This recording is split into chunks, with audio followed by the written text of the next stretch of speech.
ไหวสาในปารมีธรรมพระเถระครูบาอาจารย์พระภิกษุสงฆ์สามเณรทุกตนทุกองค์ขอสวัสดีพี่น้องท่านผู้ฟังพ่อน้อยพ่อหนานพ่ออุ้ยแม่อุ้ยที่รับฟังรายการจากสถานีวิทยุกระจายเสียงพระพุทธศาสนาแห่งชาติและสังคมเพื่อการศึกษาพระพุทธศาสนาและวัฒนธรรม FM 104.50 เมกะเฮิรตซ์จากวัดไฟหินวัดไฟเห็นตั้งอยู่หลังมหาวิทยาลัยเชียงใหม่ตำบลสุเทพอำเภอเมืองจังหวัดเชียงใหม่และก็ได้รับการอนุเคราะห์เมตตาจากท่านผู้อำนวยการสถานีทำ4สถานีวิทยุล้านนาเชียงใหม่ตำบลจ้างเผือกอำเภอเมืองจังหวัดเชียงใหม่และก็สถานีวิทยุพัฒนาคุณภาพชีวิต FM 92.25 วัดหลวงประแดงมหาวิหารสถานีวิทยุ FM 98.75 คลื่นธรรมะของชุมชนวัดห้วยตองซักตำบลกวางเปาอำเภอจอมทองจังหวัดเชียงใหม่สถานีวิทยุ FM 106.25 วัดบุพารามอำเภอแม่แจ่มจังหวัดเชียงใหม่โดยต้านผู้อำนวยการสถานีให้การอนุเคราะห์เมตตานำเอาเสียงรายการนี้เผยแผ่สู่พี่น้องท่านผู้ฟังแถมสถานี1พี่น้องท่านผู้ฟังสามารถรับฟังรายการนี้ตั้งแต่เวลานี้ไปจนถึง6 โมงแมลงได้พร้อมกันถึง5สถานีก็เป็นรายการที่ขโยมเก่าพี่น้องท่านผู้ฟังนำเอาสปะสาระน้อยอันปันเรื่องมาเล่าโอ้สู่กันฟังมาเปลี่ยนบรรยากาศให้พี่น้องท่านผู้ฟังหลังจากได้ฟังสาระธรรมะต่างๆจากพระเถระครูบาอาจารย์จากท่านผู้ดำเนินรายการหลายๆสถานีช่วงนี้ก็มาเปลี่ยนบรรยากาศฟังขโยมเก่านำเอาสาระสปะมาเล่ามาโอ้สู่กันฟังพี่น้องท่านผู้ฟังก่อนที่จะนำเอาสาระสปะร้อยอันปันเรื่องมาเล่าโอ้สู่กันฟังก็ช่วงที่ผ่านมาซึ่งก็ได้หยุดบ่ได้ไปไหนพี่น้องท่านผู้ฟัง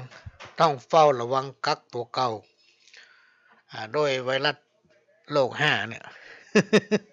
มันมาระบาดเชียงใหม่เฮาก็ยังวิกฤตอยู่พี่น้องท่านผู้ฟังต้องระมัดระวังมันบ่ใช่มีกับบ้านเฮาเมืองเฮาพี่น้องท่านผู้ฟังไวรัสโควิดเนี่ยมันมีไปทั่วโลกทั่วทุกประเทศเดือดร้อนเหมือนกันหมดนะยิ่งคนถ้าบ่มีหยังเนี่ยบ่ได้ยากการทำงานเงินที่สะสมไว้ก็บ่มีนะเฮามาติดตามข่าวนี่น่าสังเวชพี่น้องท่านผู้ฟังบางคู่บางท่านบางครอบครัวนี่ไปเจ้าบ้านอยู่ยากการทำงานแล้วก็ช่วงเพิ่นปิดโรงงานช่วงกิจการงานนั้นๆหยุดตามมาตรการที่เพิ่นต้องป้องกันพี่น้องท่านผู้ฟังเมื่องานหยุดก็ต้องอยู่บ้านเจ้าอยู่ห้องเจ้าบ่มีรายได้พี่น้องท่านผู้ฟังแต่ว่าต้องกินถึงวันมีหลายรายที่เฮาติดตามข่าวนี่บางท่านนี่ทางเจ้าของหอพักนี่เพิ่นก็หยุดเปิ้นบ่เอาบ่เก็บกะในช่วงนั้นเพราะเขาบ่ได้แยกการทำงานพออยู่ไปมันบ่มีข้าวกินพี่น้องท่านผู้ฟังน้ำตาลก็หมดน้ำปลาก็หมดเกลือก็หมดข้าวสารก็หมด เออมีข้าวกินก็เดือดร้อนบางผู้บางท่านก็แขวนคอตายบางผู้บางท่านก็ตายเพราะความอดอยากบางคนก็หิวไปดิ้นตายไปก้นตายตามข้างถนนหนทางตามที่เราดูข่าวโดยทั่วไปนะพี่น้องท่านผู้ฟังบอกว่ามันเป็นวิกฤตอย่างที่มันเกิดขึ้นกับโลกของเราในฐานะที่เราเป็นโดยเฉพาะล้านนาเมืองเหนือของเรานี่เป็นเจ้าพุทธปัญหาที่ว่าที่ร้ายแรงที่ขนาดเนี่ยมันก็มาบังเกิด ความที่มันร้ายแรงที่สุดเนี่ยมันจะเกิดขึ้นในพื้นที่อื่นๆบ้านเฮานี่ถึงแม้ว่าจะวิกฤตขนาดแต่ว่ามันเป็นบ้านเป็นเมืองที่มีความอุดมสมบูรณ์ในน้ำมีป่าในนามีข้าวแต่ถ้าไปอยู่ต่างบ้านต่างเมืองเขาหมูจักไผสักคนเนี่ยพี่น้องท่านผู้ฟังความยากจนความที่มันบ่มีมันจะไปหาไผก็บ่ได้ต่างผู้ต่างก็ต้องระวังตัวเก่าจะปะไผก็กลัวเปิ้นจะปะเฮาก็กลัวเฮาจะปะเปิ้นก็กลัวเฮาเป็นต้นเพราะนั้นต้องมีการระมัดระวังเฮาต้องกักตัวเก่าพี่น้องท่านผู้ฟังถ้าประจำเป็นบ่ต้องไปไหนเพื่อสุขภาพของตัวเองพยายามรักษาสุขภาพตัวเองจะไปให้มันอ่อนแรงจะไปให้มันถ้าสุขภาพเฮาบ่แข็งแรงสมบูรณ์เนี่ยพี่น้องท่านผู้ฟังมันจะต้านทานโรคอันหยังถึงบ่ได้รวมไปถึงไข้หวัดอันหยังต่างๆนี่โดยเฉพาะยามฝนเนี่ยช่วงนี้เป็นช่วงที่ฝนตกพี่น้องท่านผู้ฟังแล้วฝนเนี่ยมันเหมือนแต่ก่อนแต่ก่อนนี่เฮายังไปอาบน้ำฝนไปล่นเล่นน้ำฝนได้ตอนช่วงมาปัจจุบันเนี่ยมันบ่เหมือนก่อนสมัยก่อนนี่เพิ่นยังเอาถังเอาหยังมาตวงน้ำลาไว้ดื่มไว้ใจไว้กินประเด็นนี้มาไว้กินก็บ่ได้พี่น้องท่านฟังน้ำบ่ค่อยสะอาดน้ำฝนบ่สะอาดขนาดหล่นลงมาจากอากาศ อันนี้ก็เป็นเรื่องที่ต้องระมัดระวังก็ขอฝากพี่น้องท่านผู้ฟังทั้งหลายดูแลรักษาตัวเก่ากินน้ำอุ่นน้ำร้อนอาหารการกินก็อุ่นเดี๋ยวก่อนทำความสะอาดแท้ๆก่อนแล้วก็ค่อยๆกินกันฉะนั้นก็ขอฝากไว้เนอะดูแลรักษาสุขภาพของภายของมันเมื่อสุขภาพเขาแข็งแรงสมบูรณ์อันยังจะมาหากระถึงบ่ได้พี่น้องท่านผู้ฟังภัยทั้งหลายอุบัติทั้งหลายโรคเพราะว่าจะเป็นไวรัสอันไหนเนี่ยมันถึงมาใกล้บ่ได้ถ้าสุขภาพเขาแข็งแรงสมบูรณ์เพราะนั้นพักผ่อนนักฝากพ่ออุ้ยแม่อุ้ยพี่น้องตายกตายิกาทั้งหลายพ่อแม่ศรัทธาพุทธบริษัทเฮาเป็นเจ้าพุทธนะมีพระรัตนตรัยมีพระแก้วเจ้าทั้ง3ประการเป็นสรณะยึดมั่นทางด้านจิตใจนอกจากจะมีจิตใจที่งดงามแล้วยังมีความเอื้อเฟื้อเผื่อแผ่มีความสมัครสมานสามัคคีเขาอยู่ไปตามหน้าที่พี่น้องท่านฟังทำไปตามหน้าที่ของตัวเก่าอันไหนที่เป็นใจหน้าที่ของเขาก็จะไปล่วงละเมิดจะไปก้าวกายเปิ้น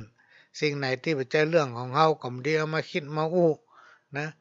รักษาสุขภาพของตัวเก่าเวลานอนก็เหมือนกันนึกถึงคุณพระพุทธพระธรรมพระสงฆ์แล้วเลิกถึงคุณพระพุทธพระธรรมพระสงฆ์เนี่ยเป็นสารณะเป็นที่พึ่งไหว้พระแล้วก็นอนอรหังสัมมาสัมพุทโธภควาพุทธังเนี่ยก็ว่าไปแล้วก็นอนทำจิตใจให้ผ่องแผ้วตื่นมาสมองจะได้แจ่มใสเพราะตลอดทั้งคืนจิตใจเฮาผ่องแผ้วเฮาฝันให้มาหับอากาศบริสุทธิ์ตอนเช้าก็ออกกำลังพอสมควรจะได้กินข้าวลำต่อไปก็ได้นอนรับม่วน อันนี้เป็นสิ่งที่นำมาฝากเด้อพี่น้องท่านผู้ฟังเอามาฝากไว้ช่วยระมัดระวังสุขภาพของตัวเองให้สมบูรณ์แข็งแรงอยู่ตลอดเวลาโรคภัยทั้งหลายมันจะแพ้ไปเองนะมันจะแพ้ไปเองบ่ว่าจะยังจะเกิดขึ้นพี่น้องท่านผู้ฟังเขาเป็นชาวพุทธบ่ต้องวิตกนะมีพระรัตนตรัยมีพระแก้วเจ้าทั้ง3ประการโดยเฉพาะคนทางเหนือเขาเนี่ยมีสิ่งศักดิ์สิทธิ์คอยคุ้มครองรักษาคือพ้นขาดแคล้วจากพยันอันตรายทั้งหลายกรรมโบราณตะก่อนว่าไว้มนุษย์แก่แต่กายมีหลายมีนักเต็มตัวห้องโลกาแก่รวยปันล้านแก่รวยปันล้านแก่การศึกษาแก่เกินตำราสอดหามาแท่งพ่องแก่หัวงอกปอขาวสาวบ่ฮอนฮัก เพราะมันแก่เหี่ยวแห้งหนังยันพ่องก็แก่เมาสาวน้อยเสียโดนล้างโดนผ่านเป็นแก้ขาดศีลธรรมลูกหลานบัดต้อนอันนี้เป็นห้องว่าเท่าหัวงู แกวัดแกวาโสภาดีล้ำคือช่วยเหลือก่อสร้างวัดวาฮือเจริญแกทำอย่างนั้นแกกวนสาวน้อยถึงข้าวเงินไหลสาวบักใกล้เลยบ่ได้คอเขียพ่องก็แก่แต่อายุทำรู้ทำเสียแกลี้หนีเมียไปเปียใหม่ตั้งหน้า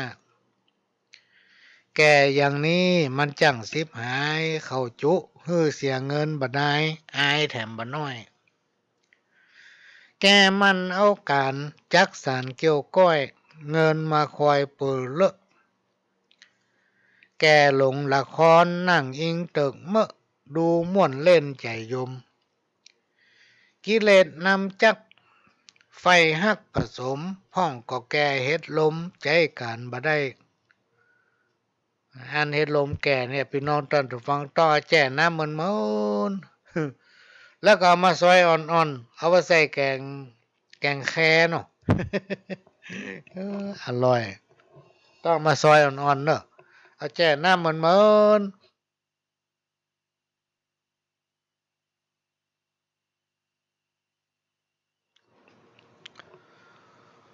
ที่ผ่านมาติดผ่านมาเนี่ยพี่น้องท่านผู้ฟังก็มีการประชุม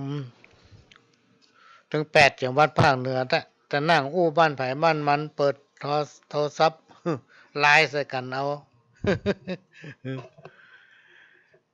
ด้วยทางสำนักงานปวสภาค5ของเราเนี่ยก็มีโครงการซึ่งได้เสนอไปตั้งส่วนกลางว่าจะให้หมู่บ้านกองทุนแม่ของแผ่นดินทุกอำเภอใน8 จังหวัดภาคเหนือเนี่ยในความรับผิดชอบดูแลของภาค5ภาคเหนือตอนบน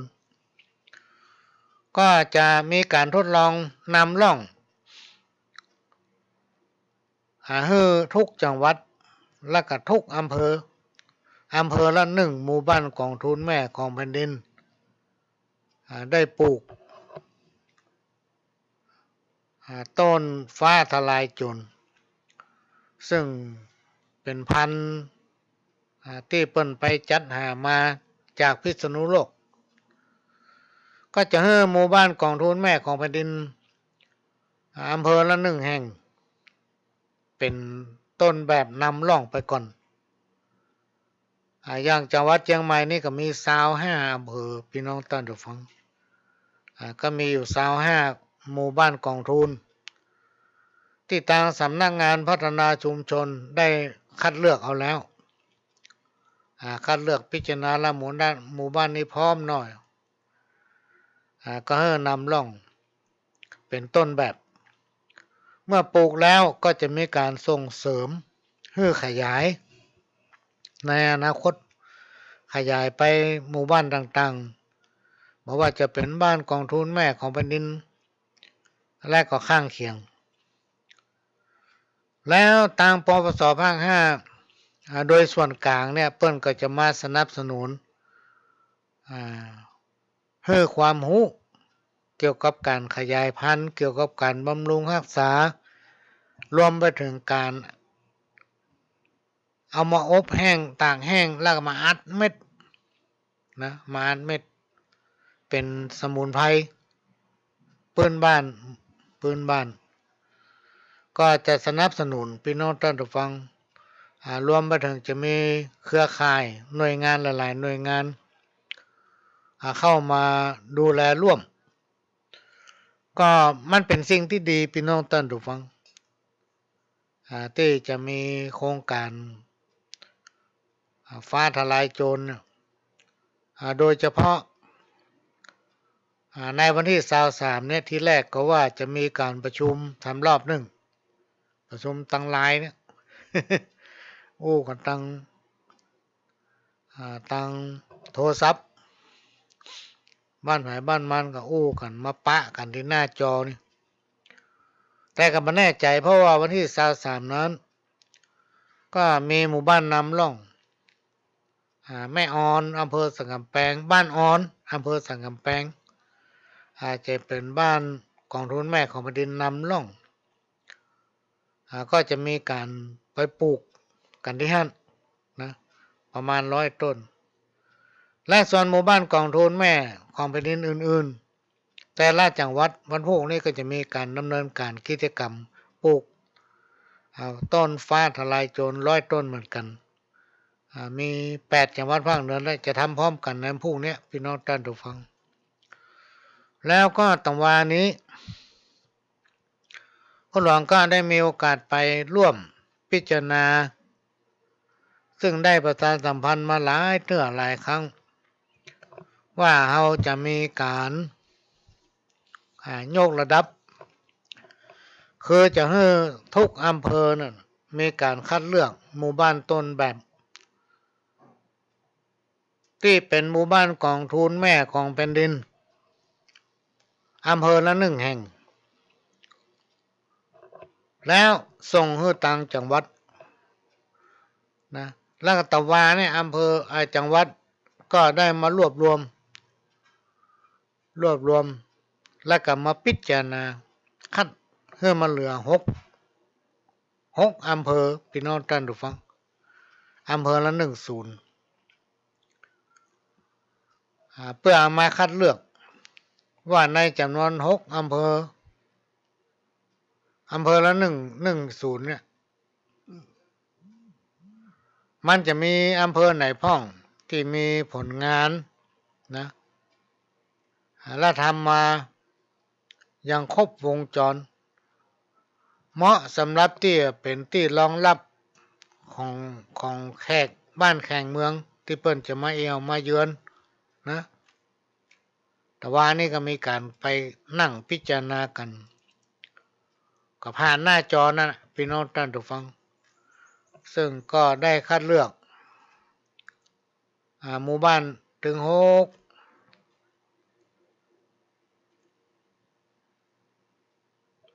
หมู่บ้านที่เป็นหมู่บ้านกองทุนแม่ของแผ่นดินตะวันนี้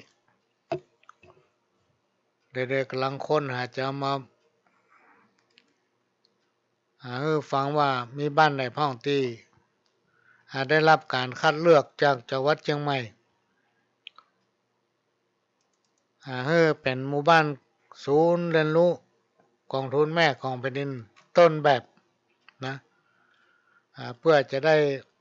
เตรียมไว้ต้อนรับแขกบ้านแขกเมืองที่จะมาซึ่งมีด้วยกันถึง6 หมู่บ้านพี่น้องท่านผู้ฟัง6 หมู่บ้านด้วยกันก็ม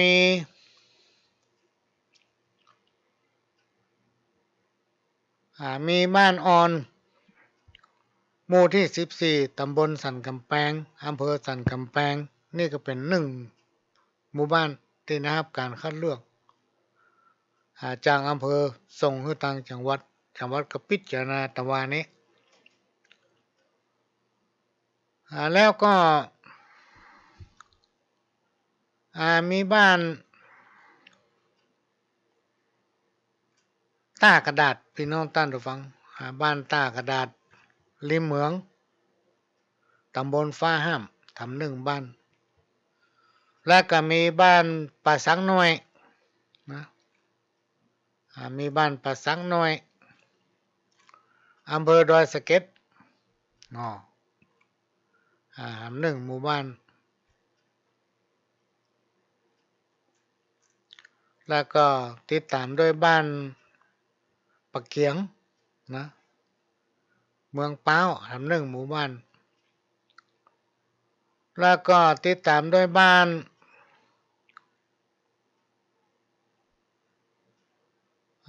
หนองไหวอำเภอสันทรายตำบลแม่แฝกอำเภอสันทราย1 หมู่บ้านพี่น้องท่านผู้ฟังมีบ้านม่วงคำบ้านม่วงค อำเภอแม่ริมจังหวัดเชียงใหม่ทำ1 หมู่บ้านอำเภอแม่ริมเนาะตำบลโป่งแยงนะแล้วก็มีหมู่บ้านหมู่บ้าน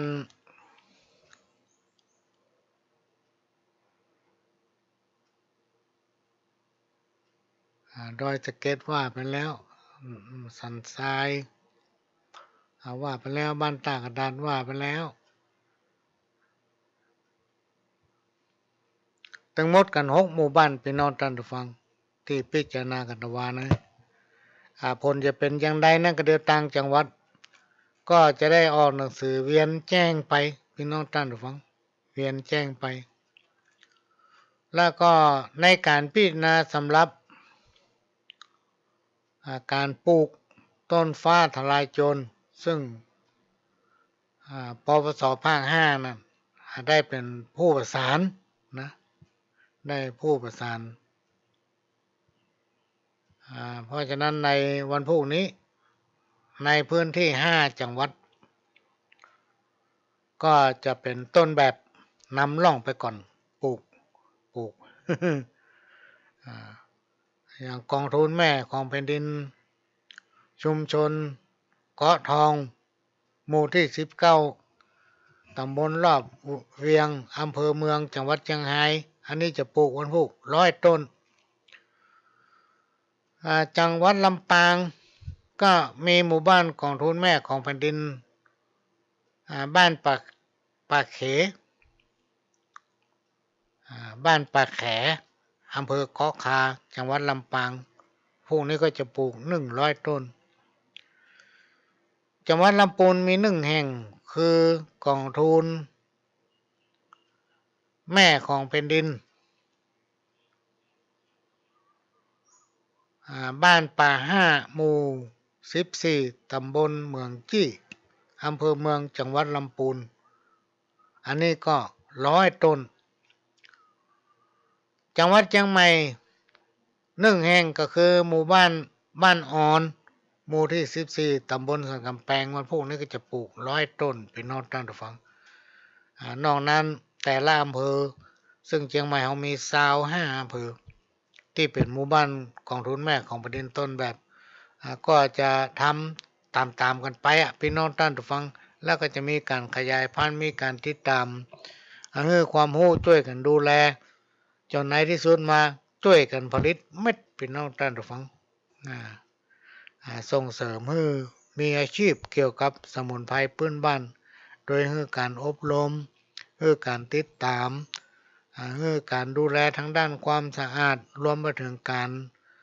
เอามาบดแห้งแล้วกับผลิตเป็นเม็ด อันนี้ก็เป็นข่าวดีสำหรับพี่น้องหมู่บ้านกองทุนแม่ของแผ่นดินถ้าหมู่บ้านไหนนำร่องแล้วเพิ่นก็จะมีการขยายไปยังหมู่บ้านกองทุนแม่ของแผ่นดินต่างๆรวมไปถึงหมู่บ้านชุมชนที่มีความสนใจ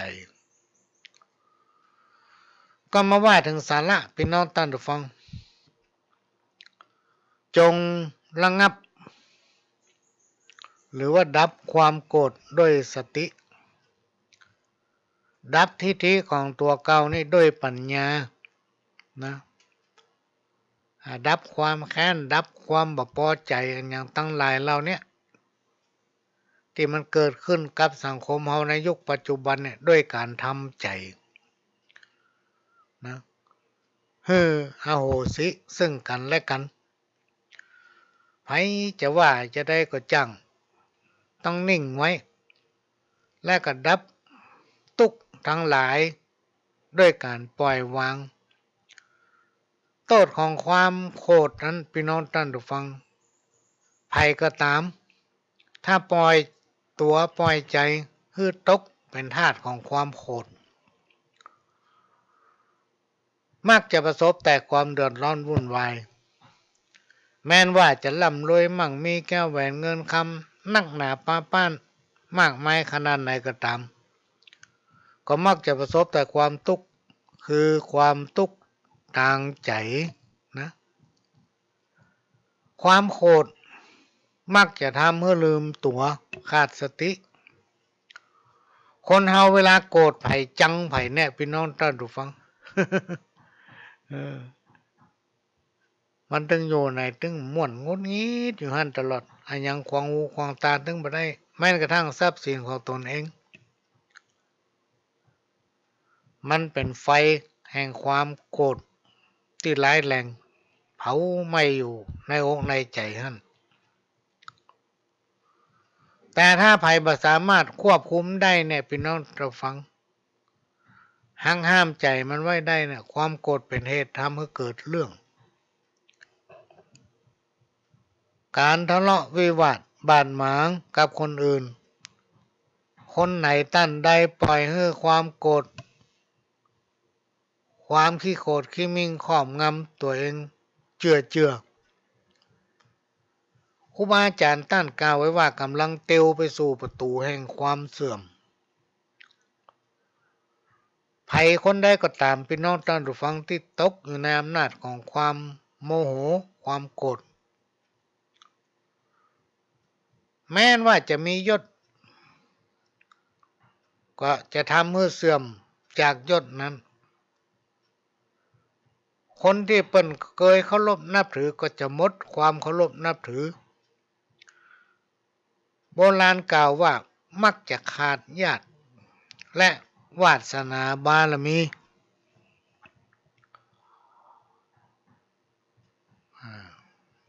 ความโกรธ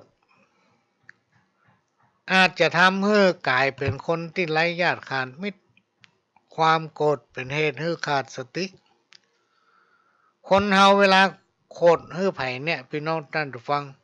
มันทำได้กู้อย่างความโกรธเนี่ยมันทำให้ขาดสติความโกรธเป็นต้นเหตุ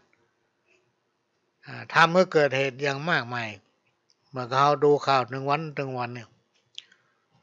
จงหนีมันไกลๆอย่าตกเป็นทาสของความโกรธความเครียด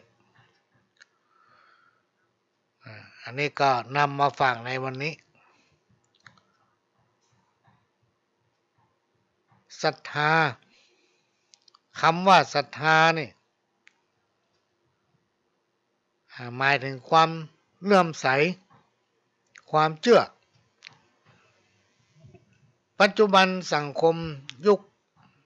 ของความเชื่อแต่ละความเชื่อก็แตกต่างกันไปพี่น้องท่านผู้ฟังความเชื่อความศรัทธายังประโยชน์ต่อสังคม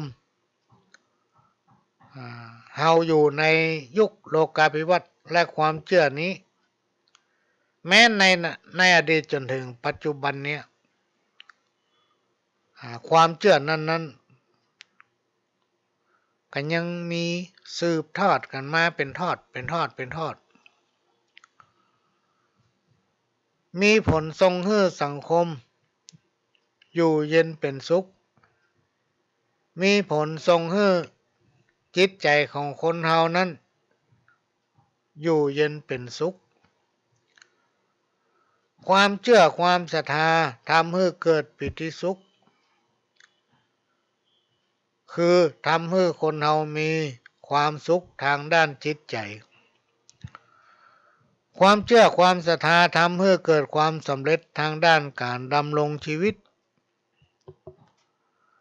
ด้านการประกอบสัมมาอาชีพในชีวิตประจำวันสืบกันมาตามลำดับความเชื่อความศรัทธาช่วยให้หรือช่วยบรรเทาความทุกข์โศกเสียใจได้บาปบุญคุณและโทษช่วยผ่อนคลายวิกฤตทางด้านจิตใจความเชื่อความศรัทธาช่วยทำให้สบายใจเกิดความรู้สึกผ่อนคลายความเชื่อความศรัทธาสร้างความอบอุ่นทางด้านจิตใจและกำลังใจความเชื่อความศรัทธาช่วยผ่อนคลายให้หนักกลายเป็นเบาหรือว่าลดความเครียดประการสำคัญความเชื่อความศรัทธานี่กลายเป็นจารีตประเพณีและสร้างหรือทำให้เกิดความรัก สมัครสมานสามัคคีให้กับครอบครัววงตระกูลชุมชนรวมไปถึงบ้านเมืองและก็ประเทศชาติคนสมัยตะก่อนเนี่ยเปิ้นจะถือขนาดพี่น้องท่านผู้ฟังและ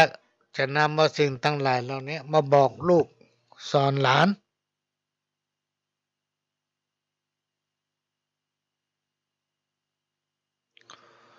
ด้วยความเคารพผู้เป็นผู้เฒ่าผู้แก่ที่เปิ้นฮู้มาก่อนเฮานะลูกเต้าเราหลานก็จะเป็นคนดีสิ่งไหนที่คนเฒ่าคนแก่บอกว่าบ่ดีเขาถึงไปใกล้ละเขาถึงมาแย่ละเขาถึงมาลั่น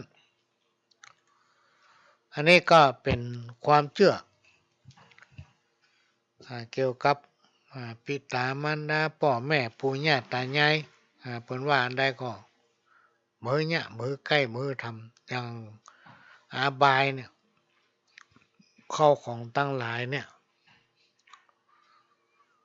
พ่อแม่เป็นว่าบดีเนออันนี้ของเก่าของเดิมช่วยกันรักษาไว้อันนี้เป็นวัฒนธรรมของพี่น้องชาวล้านนาวที่สั่งสมมาจนถึงหีบถึงวันเนี่ยกลายเป็นหีบห้อยประเพณีได้ทำร่วมกันนำประพฤติไปถึงลูกถึงหลานสืบตามกันไปนะก็เป็นสิ่งที่เราจะต้องช่วยกันอนุรักษ์รักษาไว้เพราะความเชื่อความศรัทธาวัฒนธรรมประเพณีหีบเก่าห้อยเก่านี่พ่อแม่บรรพบุรุษของเราเพิ่นอยู่สุขกายสุขใจรวมมาถึงเฮาเนี่ยมาถึงเจนลูกเจนหลานเฮาจะไปเฮ้อมันหายพี่น้องท่านผู้ฟังช่วยกันสืบทอดออกไปมาว่าถึงกรรมเก่ามาว่าถึงกรรมเก่า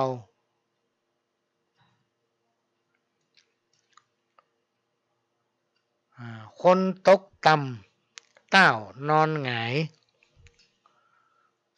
บดีกายข้ามย่ำคนตกต่ำเต้านอนหงายบดีกายข้ามย่ำ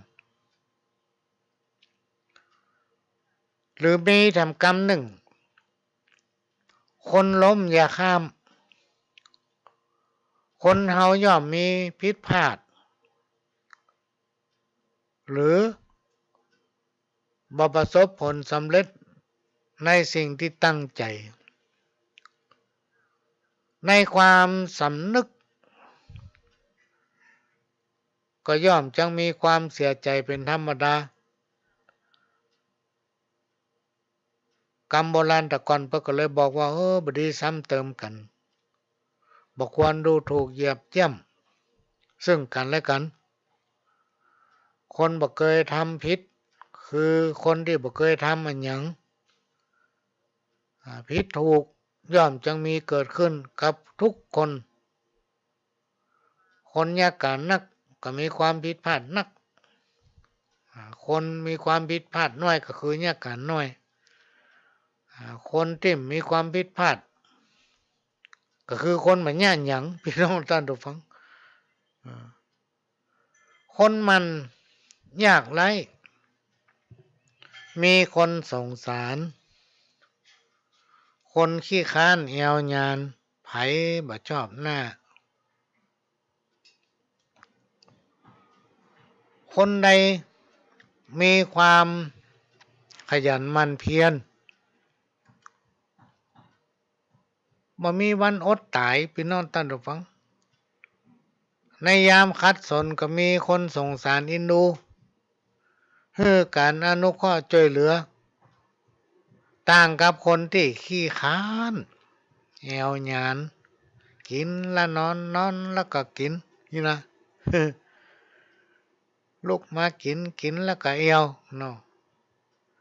อันกำอู้ของมันนี่ไผตึงบัดเต้าคนประเภทนี้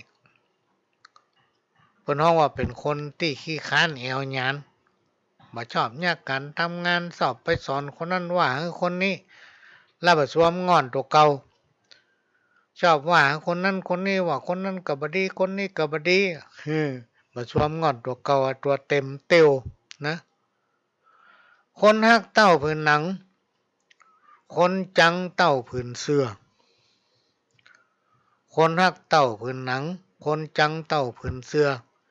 อันนี้ก็มีความหมายว่าคนเฮาทุกวันเนี้ยมีคนฮักน้อย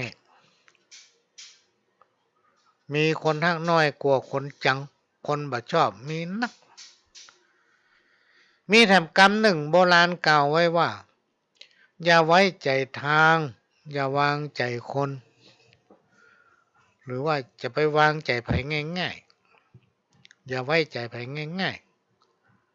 ๆแม้แต่คนใกล้ชิดกับเฮาที่สุดคนฮักเต้าผืนหนังคนจังเต้าผืนศาสตร์สิ่งทั้งหลายเหล่านี้พี่น้องท่านผู้ฟังย่อมจังมีเกิดขึ้นกับคนเฮาทุกคนห้องได้ว่ามันเป็นอนิจจังมันเป็นอนิจจังกรรมเก่าทำกรรมหนึ่งความในอย่านำออกความนอกอย่านำเข้ามีความหมายว่าเรื่องภายในบ้านของตนเองบ่ควรนำออกไปอู้ให้เปิ้นคนอื่นฟังและก็เป็นเรื่องของคนอื่นก็บ่ควรนำเอามาอู้ในบ้านในครอบครัวของตัวเก่ามันบ่เป็นประโยชน์มันบ่ดีอาจจะทำให้เกิดความเดือดร้อนมาสู่ตนเองได้พอเรื่องเปิ้นมาอู้ในบ้านเฮาโดยเฉพาะสมัยเฟซสมัยไลน์เนี่ยพี่น้องท่านผู้ฟังนับได้นับกดไปเลยก็ได้นะบางทีมันเปิ้นส่งข้อความมาเฮาส่งต่อไปแต่มันเป็นข้อความบ่ดี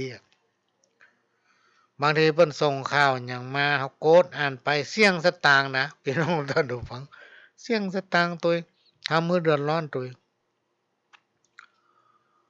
ความฮักกรรมเก่ากรรมหนึ่งนะเปิ้นว่าความฮักเนี่ยทำให้คนเฮาตาบอดความฮักเนี่ยพี่น้องท่านผู้ฟังมันทำให้คนตาบอดทำให้คนตายได้กับความฮักนี่นะและก็มันทำให้คนที่เปิ้นเคารพนับถือกลายเป็นคนที่มีภัยเคารพนับถือได้พี่น้องท่านผู้ฟังความฮักนี่เพราะหยังเพราะความฮักทำให้มันตาบอดความฮักเนี่ยมันทำให้คนเฮาพออันยังที่มันผิดเป็นถูกได้อันยังที่เปิ้นเล่าลือกันว่ามันบ่ดีแต่ตัวเองว่าดีตัวเองว่าดีเพราะความรักเพราะรักเขาไปแล้วฮักเขาไปแล้ว ความฮักเนี่ยพี่น้องท่านผู้ฟังมันทำให้คนเสียคนได้ทำให้คนเสียคนได้เสียเคารพนับถือเสียสปะบางทีเป็นคนแต้คนว่าไปลุ่มหลงกับความฮักซึ่งเปิ้นว่ามันบ่ดีมันว่าดีก็เลยเสียคนไปเลยกรรมทำกรรมหนึ่งปลาตัวหลวงจ้างตายน้ำตื้น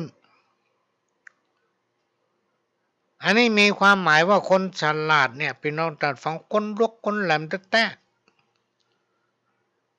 เป็นที่เชื่อหน้าถือตาเป็นที่เคารพต่อคนทั้งหลายทั้งมวล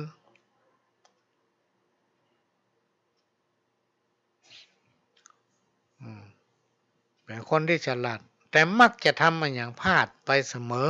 โดยเฉพาะเรื่องเล็กๆน้อยๆเหมือนกรรมที่ว่าป่าใหญ่ตายน้ำตื้นเป็นกรรมที่เปิ้นเปรียบเทียบและเตือนให้สำนึกอยู่เสมอ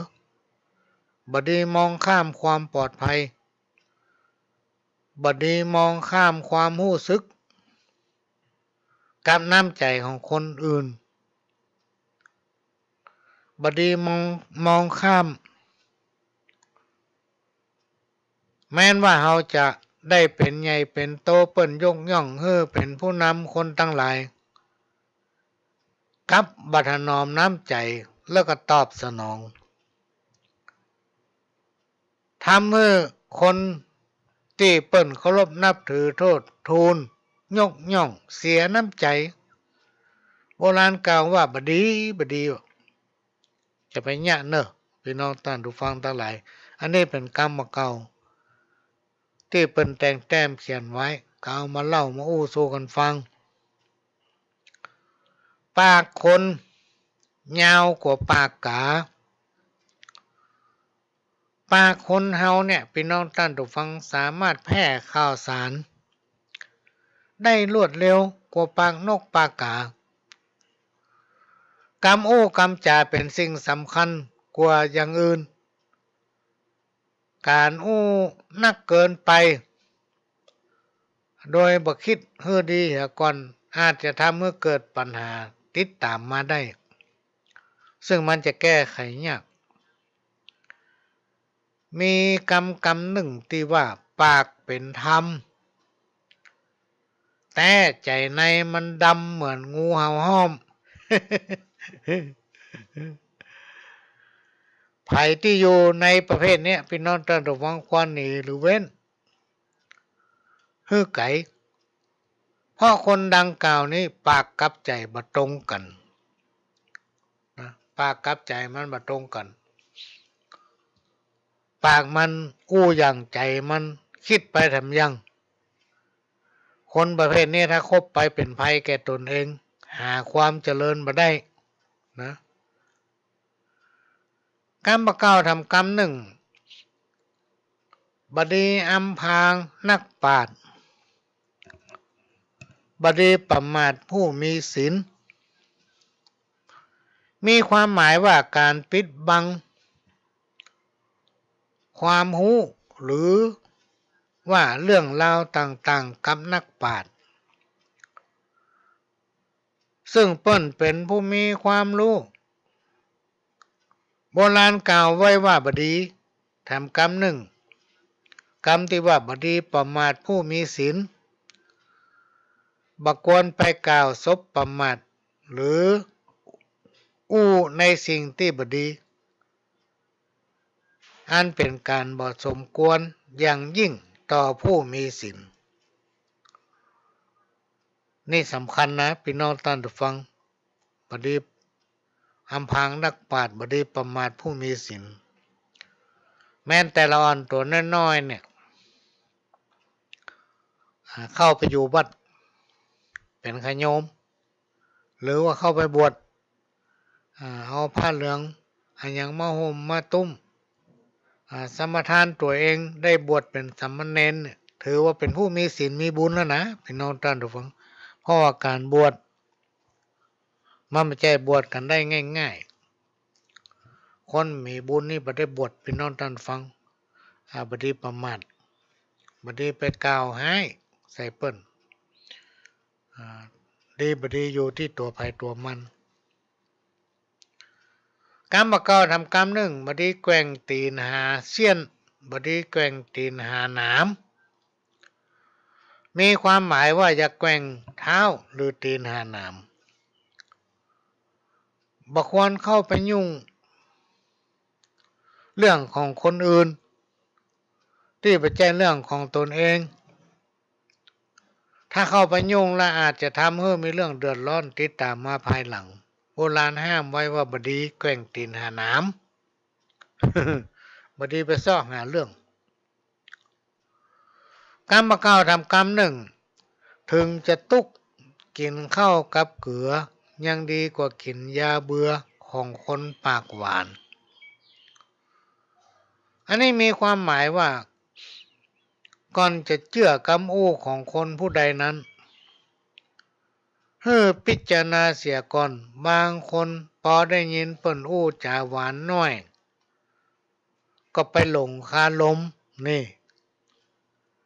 โดยบ่ได้คำนึงถึงว่ากำอู้หวานๆนั้นมันคือยาพิษ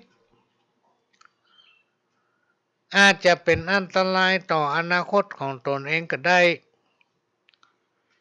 มีทำกรรมหนึ่งที่โบราณเปิ้นกล่าวไว้ปากเปิ้นว่าแต่น้ำใจบัดตามเตื้อเปิ้นฟู่เอางามน้ำใสสวยหน้าเปิ้นแต่งอู้เอางามบ่ได้ระวังไว้เตอะจะไปเชื่อจะไปหลงคารมของคนบ่ดี กรรมเก่าทำกรรมหนึ่งพี่น้องท่านผู้ฟังแข่งเรือแข่งพายปอแข่งกันได้แข่งบุญวาสนามันแข่งกันบ่ได้มีความหมายว่าคนเฮาถึงวันเนี้ยจะแข่งอันหยังก็แข่งกันได้หมดแต่แข่งบุญวาสนาของคนนั้นโบราณอาจารย์กล่าวว่าบ่สามารถแข่งกันได้จึงมีกรรมแถมกรรมหนึ่งที่ว่าตามีหน้าพอหน้าบหันตามีหน้าพอหน้าบหันเนี่ยคนเฮาเนี่ยบุญวาสนาของภายของมันพี่น้องท่านผู้ฟังบดีประมาทดูถูกกันพ่อหมูอนาคตในวันตั้งหน้ากรรมโบราณบักเก่าทำกรรมหนึ่ง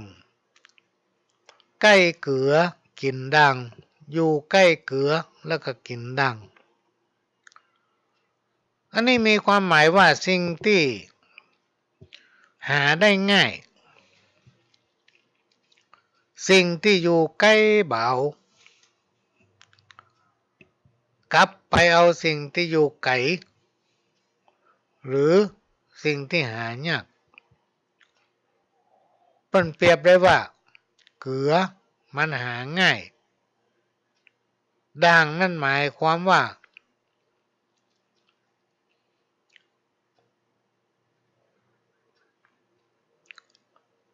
ของมาแต้พี่น้องท่านผู้ฟัง ด่างก็คือของมาแต้ขี้ด่างเกลือนั่นมันของแต้แม้ว่ามันจะมีก้านน้อยแต่มันรักษาคุณภาพของมันเก็มอยู่หั่นตลอดเนี่ยขว้างงูบ่ป้นคออันนี้มีความหมายว่ามีภาระหรือมีเรื่องเดือดร้อนตึงของตนเองและคนอื่นต่างก็มีความเกี่ยวข้องอยู่กับเรื่องนั้นๆซึ่งบ่สามารถจะแก้ไขได้เพิ่นเลยเปรียบเปยว่าขว้างงูบ่ป้นคอกรรมเก่าทำกรรมหนึ่งเข้าเมืองตาลิวเฮือลิวตาตามนี่มีความหมายว่าที่ที่ไหนก็ตามพี่น้องท่านผู้ฟังเฮาไปอยู่ที่ไหนบ้านใดก็ตามเปิ้นประพฤติปฏิบัติอย่างใดก็ทำอย่างเปิ้นเนี่ยอย่างเปิ้นเข้าเมืองตาเลียวก็เลียวตาตามอยู่บ้านใดก็เอาไฟบ้านหั่นบ่ได้ไปอวดลวกบ่ได้ไปเลี่ยมไปแหลมบ่ได้ไปอวดฉลาดกว่าเปิ้นยิ่งสมัยเฟซสมัยไลน์เนี่ยพี่น้องท่านผู้ฟังเฟซไลน์เนี่ยถ้าเฮาใจดีมันก็มีประโยชน์แต่เฮาใจบ่ดีมันก็มีประโยชน์แต่ถ้าเฮาไปอวดเลี่ยมอวดแหลมล่ำไปพี่น้องท่านผู้ฟังส่งไปเฮาหารู้ไหมว่าคนที่มันอ่านคนที่มันรับไปเนี่ยเปิ้นอยู่ระดับไหนก็เลยกลายเป็นสมภารไก่วัดไปสอนสมภารล่ะ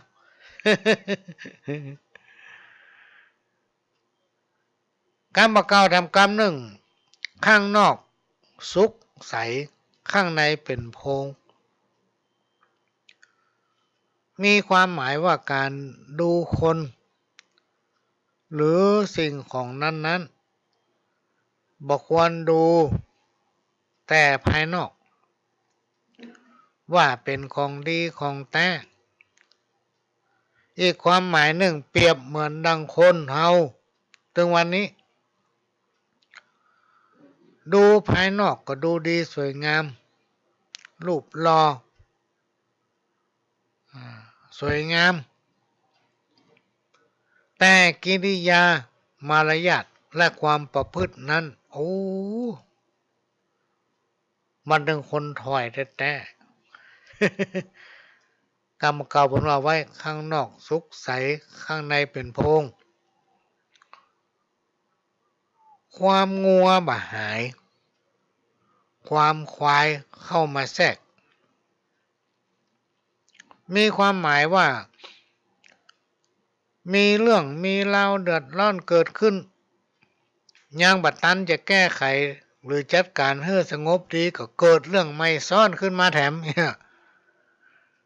เลยกลายเป็นสองเรื่องคนโบราณเปิ้นก็เลยกล่าวไว้เพื่อฝากไว้ให้เป็นข้อคิดกับคนในยุคปัจจุบันว่าความงัวมาหายความควายเข้ามาแทรก ช่วงนี้ก็จะโอ้ตึกตะเอก่อนพี่น้องท่านผู้ฟังจะให้ฟังประวัติซึ่งเป็นวิดีทัศน์ของครูบาพระอภัยสารทะวัดฝ่ายหินแถมรอบหนึ่งตามคำขอพี่น้องท่านผู้ฟังที่โทรมาขอบ่อยๆนี่ก็ไปได้เนอะที่วัดฝ่ายหินก็เข้าไปถามหาห้องสถานีห้องทรงสถานีขอพบปะท่านผู้อำนวยการได้ตลอดทุกเวลาที่วัดฝ่ายหินเนอะก็ได้จะฟังทำรอบหนึ่งตามคำขอซึ่งเป็นวิดีทัศน์ถ้าไปดูตังคอมตังอย่างนี้มันจะเป็นวิดีทัศน์ออกไปแต่ถ้าฟังตังวิทยุก็ฟังเสียงเอาก็ได้ก็มาปะกันทำรอบหนึ่งสำหรับพี่น้องท่านผู้ฟังที่ฟังทางสถานีวิทยุล้านนาเชียงใหม่ทุกต้นชั่วโมงเปิ้นจะมีข่าวเนอะพี่น้องท่านฟังเปิ้นจะมีข่าวประมาณสัก7-8 นาทีหลังจากนั้นก็มาพบปะกันใหม่สำหรับสถานีทำ4 สถานีนั้นก็ฟังได้รวดไปเลยรายการนี้ทุกวันเสาร์พี่น้องท่านฟังตั้งแต่ 4 โมงไปถึง 6 โมงแมลงวันอาทิตย์บ่ายโมงถึงบ่าย3ถ้าเสาร์ใดอาทิตย์ใดตรงกับวันพระเขาก็ไม่ได้ปะกันเนอะจะหยุดเจอท่านฟังสารคดีเนาะของพระอภัยสารทะองค์สังฆปาโมกข์ล้านนาสงฆ์องค์ที่1ของเชียงใหม่พี่น้องท่านฟังของล้านนาเฮาเจอท่านฟังครับ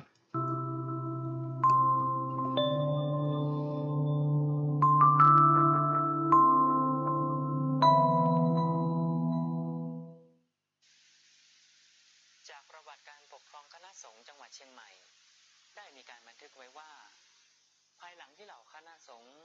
เคยกระจัดกระจายเพราะการศึกสงครามนครเชียงใหม่ในสมัยนั้นอยู่ในความดูแลของพระเจ้าอินทวิชยานนท์ราชบิดาในพระราชายาเจ้าดารารัศมีได้ถวายตำแหน่งแต่งตั้งประกาศเป็นมหาสังฆพิธีขึ้นเมื่อวันขึ้น15 ค่ำเดือนวิสาขะหรือเดือน8เหนือจุลศักราช 1257 ณ วัดพระธาตุดอยสุเทพโดยให้ครูบาโสภาวัดฝายหินขึ้นเป็นปฐมสังฆนายกองค์ที่1ของล้านนาไทยโดยมีสมณศักดิ์ตำแหน่งนามว่ามหาเถรราชครูปฐมสังฆนายกโสภาวัดฝายหินสังฆราชาที่1แห่งนครเชียงใหม่ครูบาโสภาท่านเปรียบเสมือนปราชญ์แห่งอักษรศาสตร์ทั้งภาษาล้านนาภาษาบาลีผู้เชี่ยวชาญพระไตรปิฎกอรรถคถาฎีกาท่านได้รับการยกย่องว่าเป็นพหูสูตรทั้งทางด้านการปฏิบัติธรรมพระกรรมฐานและบำเพ็ญสมาธิวิปัสสนา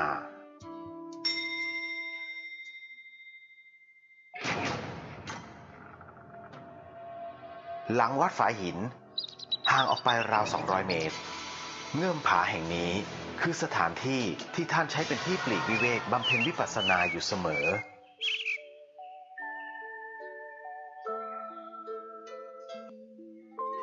ย้อนกลับไป เกือบ 200 ปีที่ผ่านมา ในปีมะโรงจัตวาสก พุทธศักราช 2374 ณ รุ่งสางของวันอังคารขึ้น1 ค่ำเดือน 8 เหนือ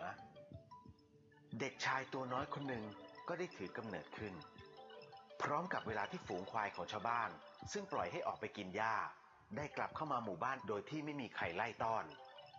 ด้วยเหตุอัศจรรย์นี้เองบิดามารดาจึงได้ตั้งชื่อไว้เป็นอนุสรณ์ว่าเด็กชายควาย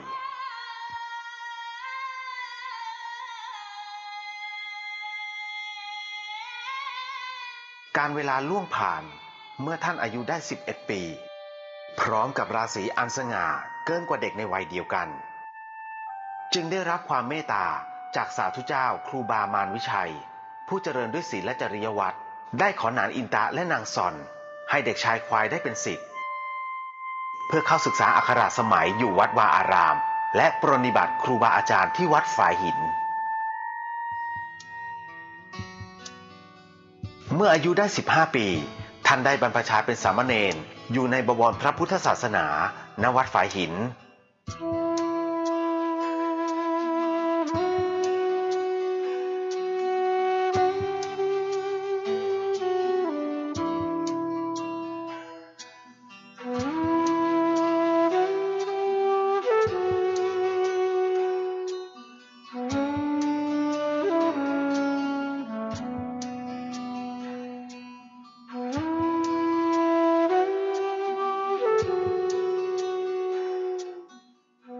วันเวลาได้ล่วงเข้าสู่ครั้งเมื่อสามเณรควายได้เจริญภาวนาและศึกษาธรรมะมาจนถึงอายุ22 ปี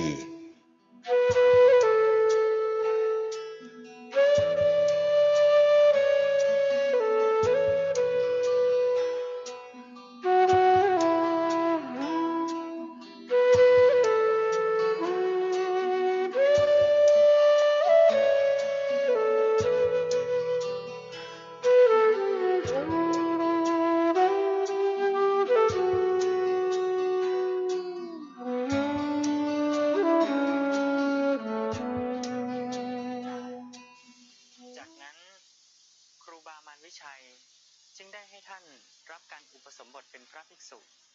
โดยมีพระมหาสวามีสิริวังโสวัดป่าแดงเป็นพระอุปชามีฉายาทางพระศาสนาว่าโสภาภิกขุหรือโสภณภิกขุแต่หลังจากที่ท่านได้ปฏิบัติข้อวัดอย่างเคร่งครัดเป็นเวลา1 ปีสาธุเจ้าครูบามารวิชัยผู้เป็นอาจารย์จึงได้มรณภาพลงในปีพุทธศักราช 2398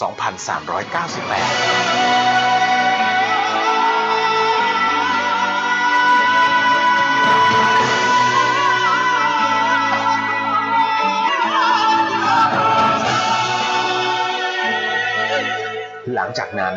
พระโสภาจึงเข้ารับหน้าที่เป็นเจ้าอาวาสวัดฝายหินเป็นต้นมา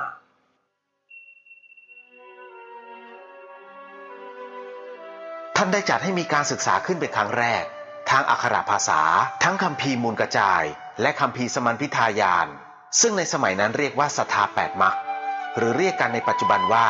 ไวยากรณ์การจัดการศึกษาในครั้งนั้นเป็นที่แพร่หลายและแผ่กว้างไปถึงเมืองน้อยใหญ่ต่างๆจึงมีกุลบุตรจากต่างสถานที่เข้ามารับการศึกษาณวัดฝายหินแห่งนี้เช่นลำพูนลำปางแพร่น่านเชียงรายหรือแม้กระทั่งเมืองเชียงตุงซึ่งตั้งอยู่ในประเทศพม่าในปัจจุบัน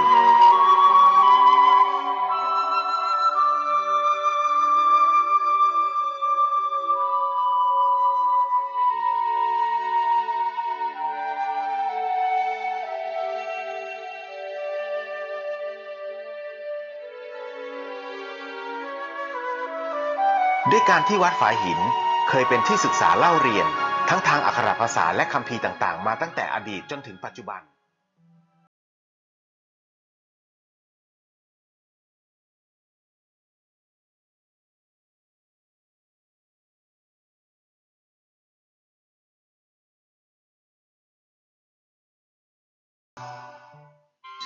ความเจริญรุ่งเรืองของฝ่ายสงฆ์ในครั้งครูบาโสภานั้นทั้งคามวาสีและอารัญญวาสี จากที่เคยกระจัดกระจายก็ได้จัดตั้งเป็นหมวดหมู่ขึ้นด้วยบารมีธรรมของท่านนั่นเองเมื่อการพระศาสนาได้รุ่งเรืองขึ้นในการนั้นบ้านเมืองจึงสงบสุขจนมีกุลบุตรผู้หนึ่งนามว่าพระมหาปิง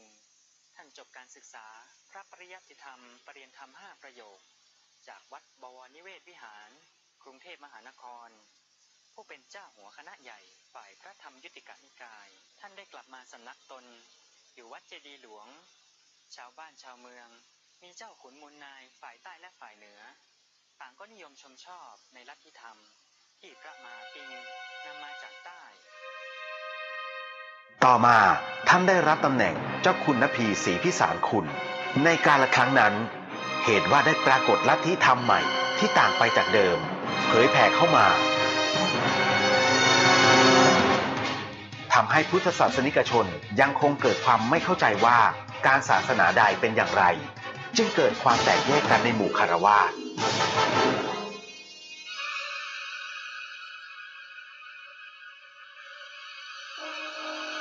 ครั้นเมื่อความถึงเจ้านายฝ่ายใต้ซึ่งตรงกับรัชสมัยของพระบาทสมเด็จพระจุลจอมเกล้าเจ้าอยู่หัวรัชกาลที่ 5พระองค์ทรงอาราธนานิมนต์ครูบาโสภาวัดฝายหิน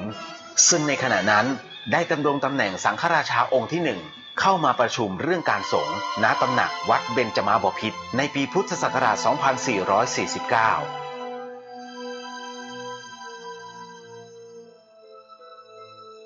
ภายหลังที่พระพุทธเจ้าหลวงรัชกาลที่ 5ได้มีพระราชดำรัสตรัสถามถึงกิจการพระศาสนากับครูบาโสภาวัดฝายหินซึ่งขณะนั้นดำรงตำแหน่งสังฆราชาที่ 1แห่งนครเชียงใหม่ก็บังเกิดความเลื่อมใสศรัทธาในจริยวินัยและปฏิปทาขององค์พระครูบาจึงได้พระราชทานตำแหน่งให้สังฆราชาแห่งนครเชียงใหม่ขึ้นเป็นพระราชาคณะนามว่าพระอภัยสารทสังฆปาโมกข์ในปีนั้นเอง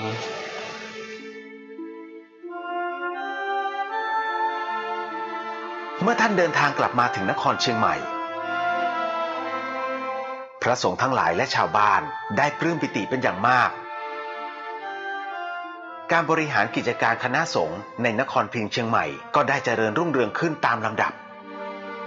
ทั้งในด้านคันธธุระและวิปัสสนาธุระ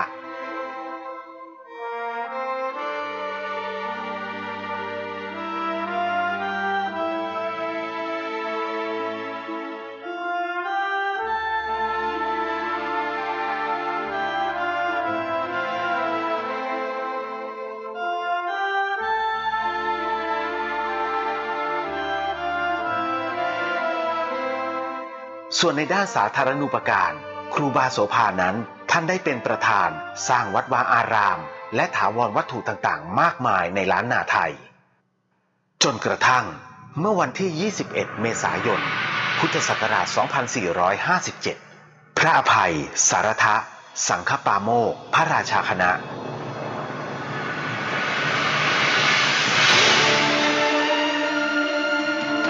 ท่านได้มรณภาพลงด้วยโรคชรา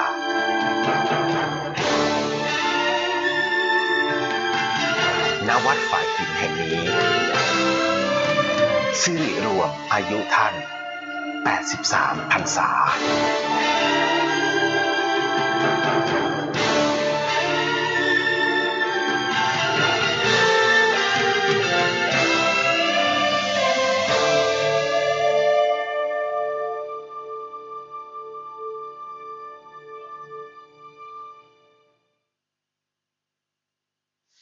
ปัจจุบันยังคงเหลืออนุสรณ์สถานให้ศิษยานุศิษย์ทั้งหลายได้กราบไหว้บูชาระลึกถึงคุณงามความดีในปฏิปทาอันควรค่าแก่การสักการะยิ่ง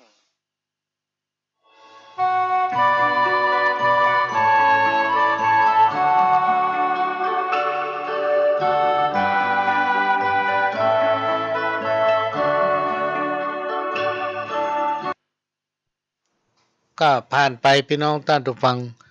ขณะนี้พี่น้องท่านผู้ฟังก็กำลังรับฟังรายการสาระสปะจากทางสถานีวิทยุกระจายเสียงพระพุทธศาสนาแห่งชาติและสังคม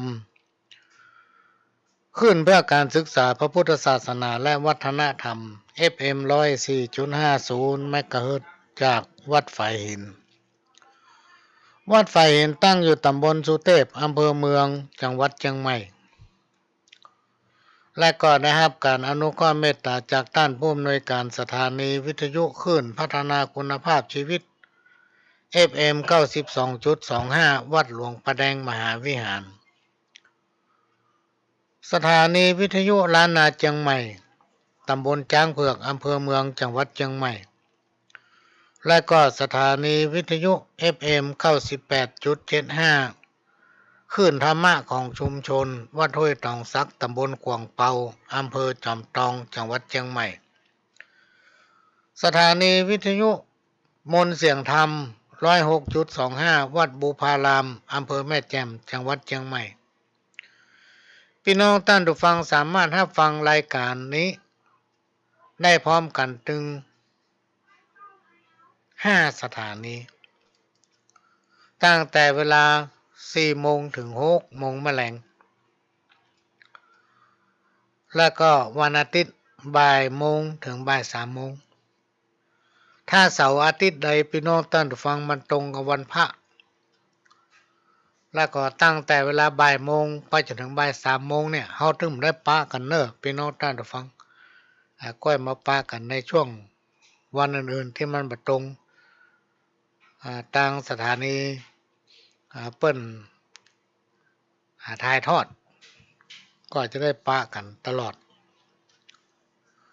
ก็จะมีบางช่วงที่บ่ได้มาพบปะพี่น้องท่านผู้ฟังเนื่องจากว่าบางทีก็มีภารกิจ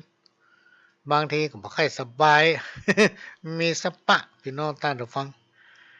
ยิ่งเฮาอายุนักไปเนี่ยบึดอันนั้นมาแอวหานี่มาแอวหา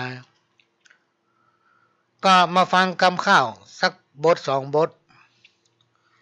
อันนี้ก็เป็นข้าวของแม่อุ้ยสีแก้วศิรินทร์บ้านแม่แก้ดน้อยตำบลประไผ่อำเภอสันทรายจังหวัดเชียงใหม่เปิ้นเขียนมาว่าตัวข้าไทยจักเล่าไขจ๋าคนเฮาเกิดมาต้องตายภาคหน้าบ่ว่ายิงจายอยู่ในโลกล่าคนทุกคนจนคนรวยก็แล้วก็จักตายวอดวายกาดแก้วแล้วแต่กรรมไผสร้างปามาคนสมัยก่อนนั้นตายกันบันักหนาตายโรคชราตายแก่ตายเฒ่าบ่เหมือนคนเฮาเดี๋ยวนี้แต่ก่อนมาหลังไข่ปันบอกจี้ตามเปิ้นเล่าอู้ฮือฟังอันความตายนั้นมันมีเหมือนกันเมินนานตายคนเดียวเท่าอันยุคปัจจุบันคนเฮาอายุสั้นตายกันตึงวันบัดย่างบางคนตายโหงบางคนตายตกน้ำบางพ่องก็ตายเจือกสั้นมัดคอพ่องตายในท้องแม่มารดาตายแต่หนอพ่องตายแขวนคอห้อยคือตึงยึงมันปุ่นดีกลัวบ่มีอันหยังมาเกิ้งตาปูดมงลอกลิ้นทุเรศเลือใจคนสมัยนี้มันสั่งอ่อนด้วยปัญญาตายกันเหี้ยเบ้อสังเวชนักหนาพ่องตายกินยาเหี้ยตามปาญ่าพ่องก็ตายโหงตายเปิ้นยิงเปิ้นฆ่าพ่องตายตกน้ำตกลงแม่น้ำตายกับรถเครื่องรถยนต์นักล้ำใจเขาด่วนสั้นดุดันจับลางพ่องนั้นปาดหน้าปาดหลังกันว่าลบบัดดันเหี้ยปุ้นลังงั่งกันบัดตายแข้งหักขาห้านหามไปโรงบาลบักการตัดแข้งตัดขากายาจำมานพิการอยู่ห้องลงยาหมอช่วยเอาไว้ใจใส่นักหนากันออกโรงบาล ใจการบ่ได้พ่อแม่ลูกเมียเสียใจนั่งให้โลกมอเตอร์ไซค์ตัวนี้บ่ใจแข้งจ่ามุสาก้าวจี้มันมีอย่างอี้เนินไหนเจ็บป่วยก็นักตายไปก็หลายปุ่นดีเสียดายตายหนุ่มตายน้อยคนอยู่ตั้งหลังตุกขังโศกซ้อยน้ำตาปังลงอาบย้อยตายเปิ้นบุบตีบุตรตาลูกน้อยสอนบ่อยู่ถ้อยฟังกรรมออกบ้านไปแล้วบ่กึดหน้ากึดหลังรถเครื่องคนกันเอี่ยวตั้งเหนือตั้งใต้ซ้อนสองซ้อนสามไปตามไก่ใกล้วิ่งเอามันเผียวร้อย50-60หาว่าเจ็บจ้อย120ก็ได้เร็วดีเสือรถก้นล้มไปจนเมืองผีเรียบร้อยพอดีต้องหามเข้าร่องตำรวจตรวจเสร็จบ่ได้เกี่ยวข้องตามใจคนดีพี่น้อยลูกไผหลานมันจัดการเรียบร้อยเอาศพปิกบ้านทำบุญบัตรสมาชิกปิกมาสนบางคนก็โดนโหสิกำหน้าจะเอาเงินไหนตายแล้วเจ้าข้าเขายังมาตายกันนักถึงวัน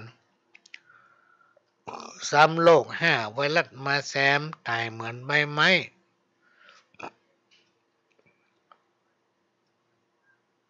โลกนี้ร้ายแรงหมดหมอยาบ่ได้ถ้าไผกลัวจะไปอยู่ใกล้ขอลำพันเต้านี้ยังว่าไปนักปัญญาบ่มีขอสวัสดีจบเหียเต้าอี้ พูดถึงโรคไวรัสเนี่ยพี่น้องท่านผู้ฟังมันถึงร้ายแรงขนาด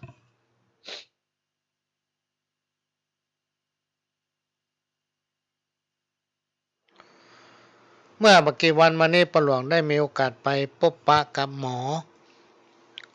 อประจำตัวเนี่ย ที่เพิ่นดูแลตัวเฮาได้เดือน2 เดือนก็ไปตรวจสุขภาพเดือน2 เดือนก็ไปตรวจสุขภาพหมอเพิ่นแนะนำบอกว่าไปฉีดให้เด้อยาวัคซีนนี่นะไปฉีดเถอะมันบ่แจ้ว่ามันป้องกันบ่ให้เฮาติดบ่ให้เฮาเป็นไวรัสโควิดบ่ให้เฮาเป็นนั่นเป็นนี้แต่มันเป็นวัคซีนที่มาช่วยเหลือให้ในร่างกายของเฮาเนี่ยมีภูมิคุ้มกันเวลาเฮาไปติดไปแปดเป็นโรคอันหยังก็ดีพี่น้องท่านผู้ฟังมันจะลดน้อยมันบ่เข้าไปทำลายอันอย่างที่ในตัวในท้องของเฮาเนี่ยในร่างของเฮาเนี่ยมันเสียถ้าเฮาไปฉีดยาพอไปติดโรค5เนี่ยมันจะเข้าทำลายเครื่องในของเฮาพี่น้องท่านผู้ฟังมันจะไปกินปอดลงไปสู่ตับสู่ไตลงไปถึงระบบอันอย่างต่างๆเมื่อเขาดูข่าวถึงวันเนี่ยพี่น้องท่านผู้ฟังลองติดตามข่าวบ่เถอะพ่องก็นอนตายในห้องพ่องก็นอนตายในบ้านพ่องก็นอนตายข้างถนนโดยเฉพาะดูข่าวพี่น้องท่านผู้ฟังมันน่าสลดใจว่าบ้านเมืองเฮามันน่าจะเป็นอย่างนี้ย้อนยุคไปเป็น10 ปี20 ปีเวลาเจ็บเวลาเป็นก็เป็นพร้อมกันและในยุคปัจจุบันเนี่ยคนมันนักมันมีการแพร่ขยายคนมันนักแม้แต่บ้านแต่จองเนี่ยพี่น้องท่านผู้ฟังสมัยก่อนเนี่ยบ่ใช่ค่อยจะมีบ้านเอายกตัวอย่างตั้งบ้านที่ผู้หลวงอยู่นี่เหมือนกันถ้าเข้าไปตั้งเหนือเนี่ยขึ้นไปตั้งเหนือจนพ้นเขตแม่ริมก็ดีพ้นเขตสันทรายก็ดีสมัยก่อนมันใช่มีบ้านนักเนาะเป็นป่านะถนนก็เป็นลูกลังเมื่อนจะป้าบ้านเหี่ยหลังไปตามถนนนนทางเมื่อนจะป้ามาเหี่ยตวงเนี่ย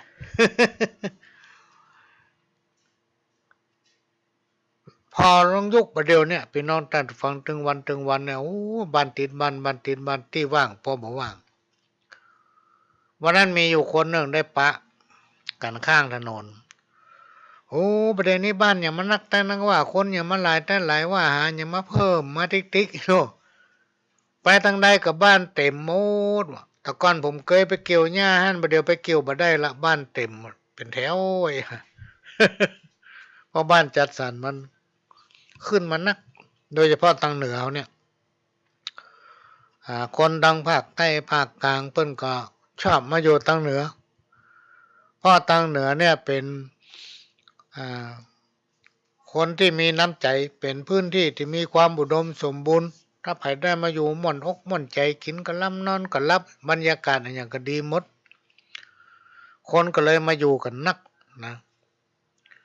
แต่ในฐานะที่เราเป็นเจ้าบ้านพี่น้องตอนฟ้าต้องแนะน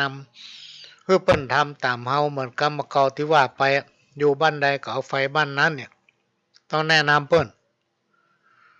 บางผู้บางท่านพี่น้องตอนฟังเปิ้นก็เป็นผู้รักผู้ใหญ่นะแต่เปิ้นบ่ค่อยถือ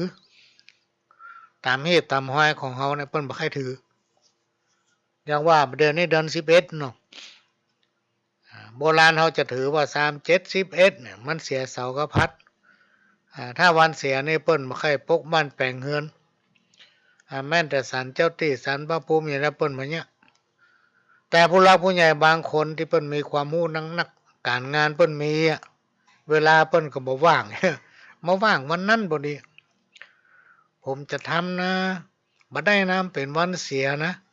บ่เป็นหยังนะผมบ่ถือเนาะบ่ได้จะเปิ้นจะด่าหัวก็ไผจะด่าผมมาว่าหยังวะ เนี่ยมันก็ยากนะพี่น้องท่านฟังเฮาต้องอธิบายให้เปิ้นฟังเป็นอย่างเปิ้นบ่ฮู้อธิบายจนเปิ้นเข้าใจโดยเฉพาะพี่น้องที่มาอยู่ใหม่เนี่ยมาซื้อบ้านเก่าเปิ้นก็ดีถ้ามาซื้อบ้านจัดสรรนี่มันเป็นที่ใหม่ปัญหากับล่ำมีมันจะมามีปัญหาตอนที่ว่ามาอยู่มาซื้อบ้านเก่าเปิ้นบ้านท่านเปิ้นมีศาลพระภูมิมีศาลเจ้าที่มาขอเฮาไปรื้อศาลเจ้าที่ทิ้งไปรื้อศาลพระภูมิทิ้งเพราะบ้านเปิ้นเมืองเปิ้นบ่ถือเปิ้นมีเขาก็ต้องอธิบายให้เปิ้นฟังจนเข้าใจนะพี่น้องท่านทุกฟังบ่ใจว่าเอาเปิ้นว่าให้หมดและในฐานะที่เฮาเป็นเจ้าบ้านเฮาก็ต้องอู้ในสิ่งที่ดี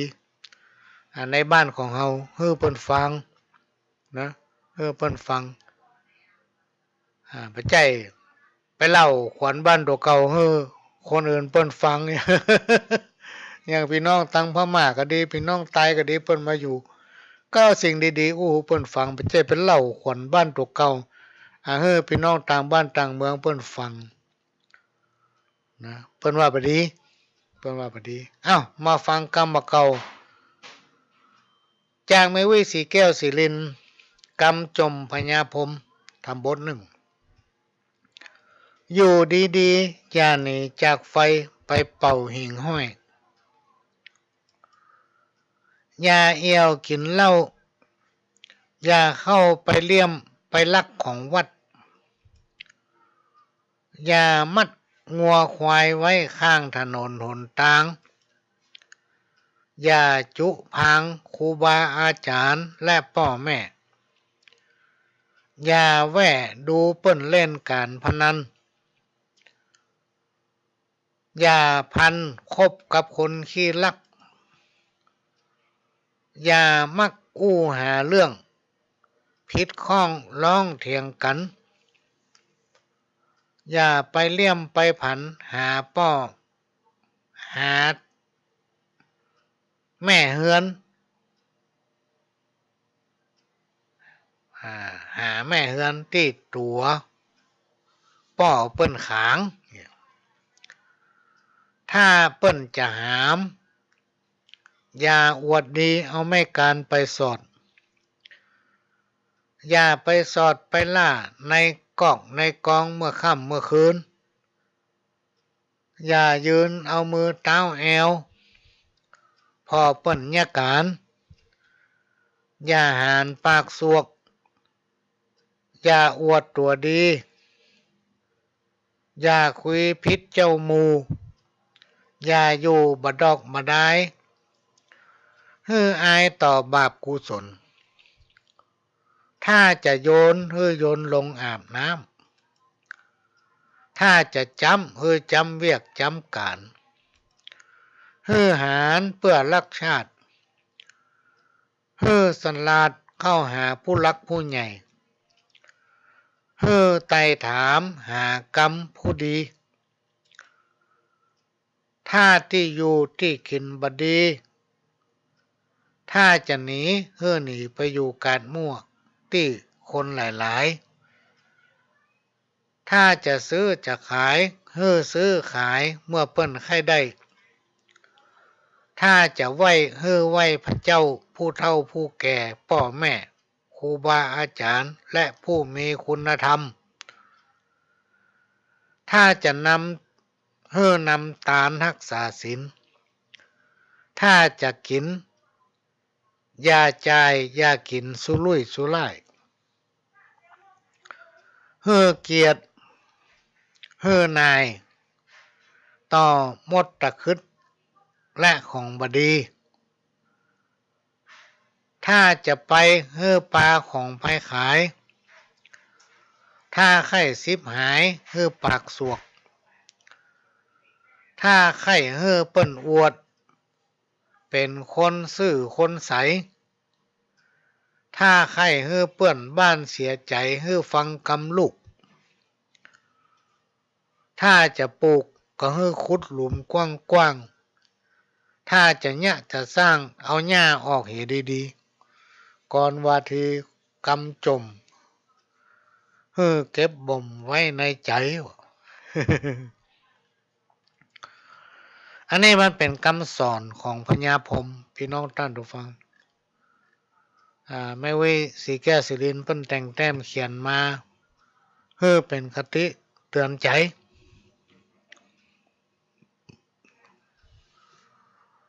เป็นคติเตือนใจ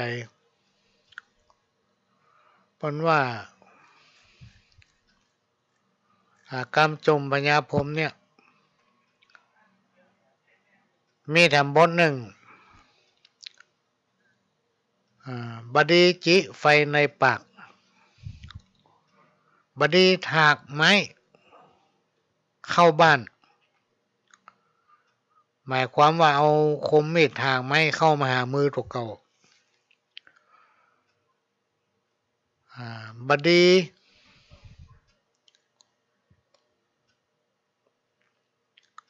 สิงเมียตันบดีสิงเมียตันก็คือเล่นจุกับเมียเปิ้นที่เปิ้นมีเจ้าของถ้าเปิ้นมาเล่นของเฮาพอเฮาก็โคตรเนาะเฮาไปเล่นของเปิ้นก็โคตรอย่างเดียวกัน แล้วมันจะสิบหายเพิ่นว่านะบัดนี้ย้ายคันนาบัดนี้นั่งกาตาจังบัดนี้นั่งกาประตูบัดนี้ดูเปิ้นลักบัดนี้ตักขุนนางบัดนี้อำพรางนักปราชญ์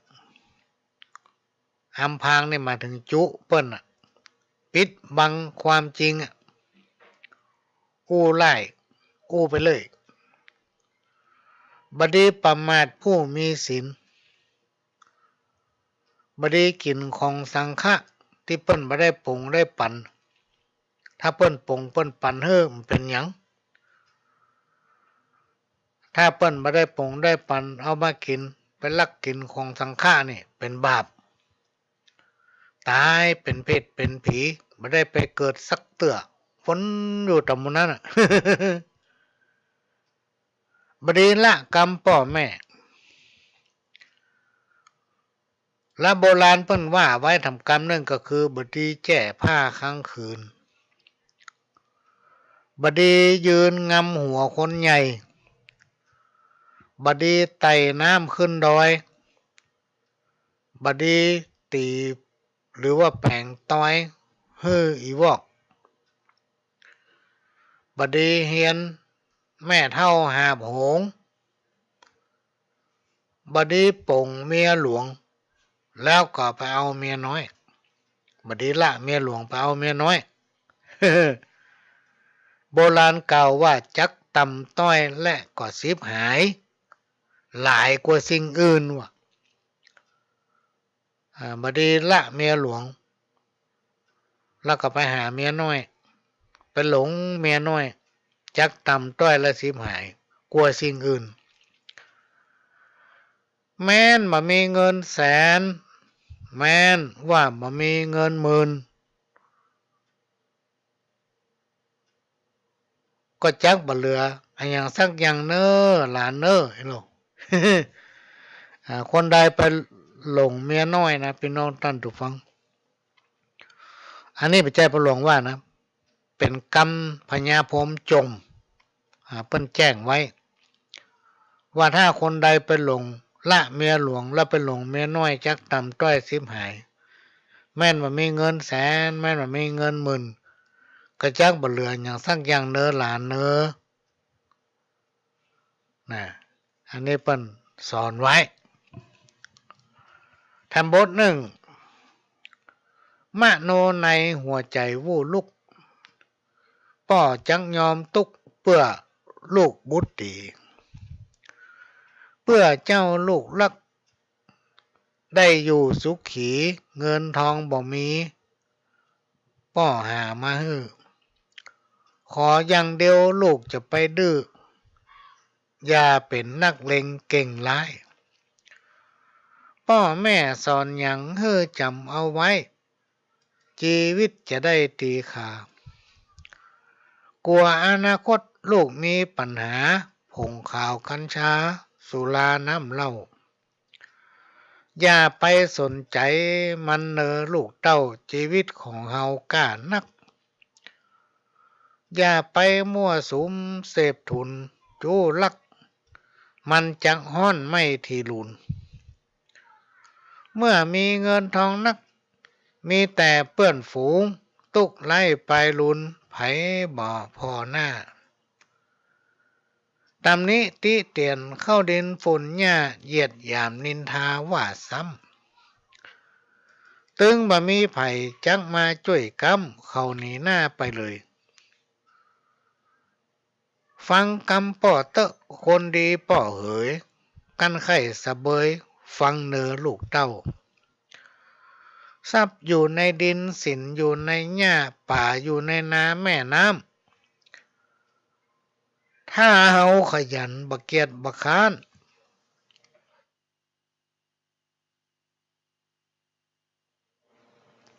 ตึงบัดตายกั้นเนินไหนจิตใจมานะดิ้นรนขนขวายอุตสาห์ทำไปเตื้อเล็กเตื้อน้อยความไร้เดียงสาปัญญาก็น้อยประสบการณ์มีบันนักยุคตุกโขโลกาภิวัตน์หลอกแมงเม่าเข้าจมไฟสิ่งยั่วยุมีมากเหลือหลายอย่าหลงงมงายเนินนายลูกเต้าเต้านี้ก่อนและนายเฮยมาเอาทำบทหนึ่งอันนี้จากแม่เลี่ยมแก้วบ้านปงดอนตำบลแม่ตะไนอำเภอแจ้ห่มจังหวัดลำปางเรื่องเตือนผู้สูงอายุเตือนผู้สูงอายุเตือนผู้สูงวัยเพิ่นเขียนมาว่าคนเฒ่าแก่แล้วไปยะหยังแถมผมงอกปอแซมผมดำปอเสี่ยงทำใจดีๆอย่ามีหม่นเมี่ยงยิ้มหัวเราะไปอย่าจดทำใจจื่นบานการงานต้องงดทำแต่น้อยปอแห่งลุกมาเมื่อเจ้านึ่งเข้าหุงแกงถ้าบ่มีแหงปล่อยเฮ้อลูกเต้าเฮาต้องรักษาหน้าตารูปเบ้าทุกวันไปเมื่อเจ้าแต่งหน้าหวีผมแต่หัวถึงเท้าแปรงฟันก่อนเข้าเตาไฟแปรงฟันตอนเจ้าเจือโรคอาศัยอู้กับผู้ใด มีกลิ่นปากเจ้าหลังกินข้าวทุกมื้อควรแปรงฟันด้วยยาละต้านที่มีฟันปลอมจวนกลิ่นสะปะควักออกมาล้างได้เป็นขาวจะยิ้มก็ดีเสน่ห์ฟันขาวเขี้ยวจะยืนยาวบาดเจ็บปวดได้ออกกำลังกายไปมาเหนือใต้ลุกย่างยืนเตียวยืดเนื้อบิดตัวอย่ามัวฟักเฟื้อออกเหงื่อยืดเส้นดัดแอวอาหารทุกมื้อกินของอ่อนเหลวหาน้ำมาแตวไว้ที่ปังข้างเหล้ายาป่าดิบบัดห้ามาอ้างลาบซ่าเบาบางพ่องเตอะกินจำพวกพักผลไม้เยอะๆยกเว้นพวกอั้นไขมันบุหรี่ก็แล้วเฮือเลิกเหมือนกันควรมันระวังเป็นมะเร็งได้ถ้าไผสูบในก็อย่าไปใกล้คดหนีไวๆหลีกเว้นหาที่โปร่งใสสูดออกซิเจนเลือดจะส่วนเต้นมีพลังถ่ายอุจจาระอย่าเฮือได้ขังเฮาควรระวังถ่ายออกจนได้อย่าเฮือมักหมมจมในไส้เป็นปรดีอืดต้องเฮือรักษาตัวอย่าไปมัวล่ำร้องขอพรเทพเจ้าไปบนมารักษาเนื้อมารักษาตนพระเจ้าเบื้องบนรักษาบ่ได้ก่อนจักเจ็บเป็นหนาวเย็นเมื่อยไข้ต้องไปโรงพยาบาลจึงพบมันรักษาตัวให้มันจนครบเฮาจักได้อยู่สบายไปเจือยาชุดที่เขามาขายมันจังทำลายชีวิตต่างอ้อมสี่ล้อรถลุเฮายังซ่อมพิจารณาโดยเรื่องนี้เกิดแก่เจ็บตายไผจักหลีกลี่หนีตึงบ่พ้นสักคนมันละนึกแต่กุศลเอื้อเฟื้อต่อคนพี่น้องชาวบ้านจบเรียนั่นนี่ของแม่ของคุณแม่เลี่ยมแก้ว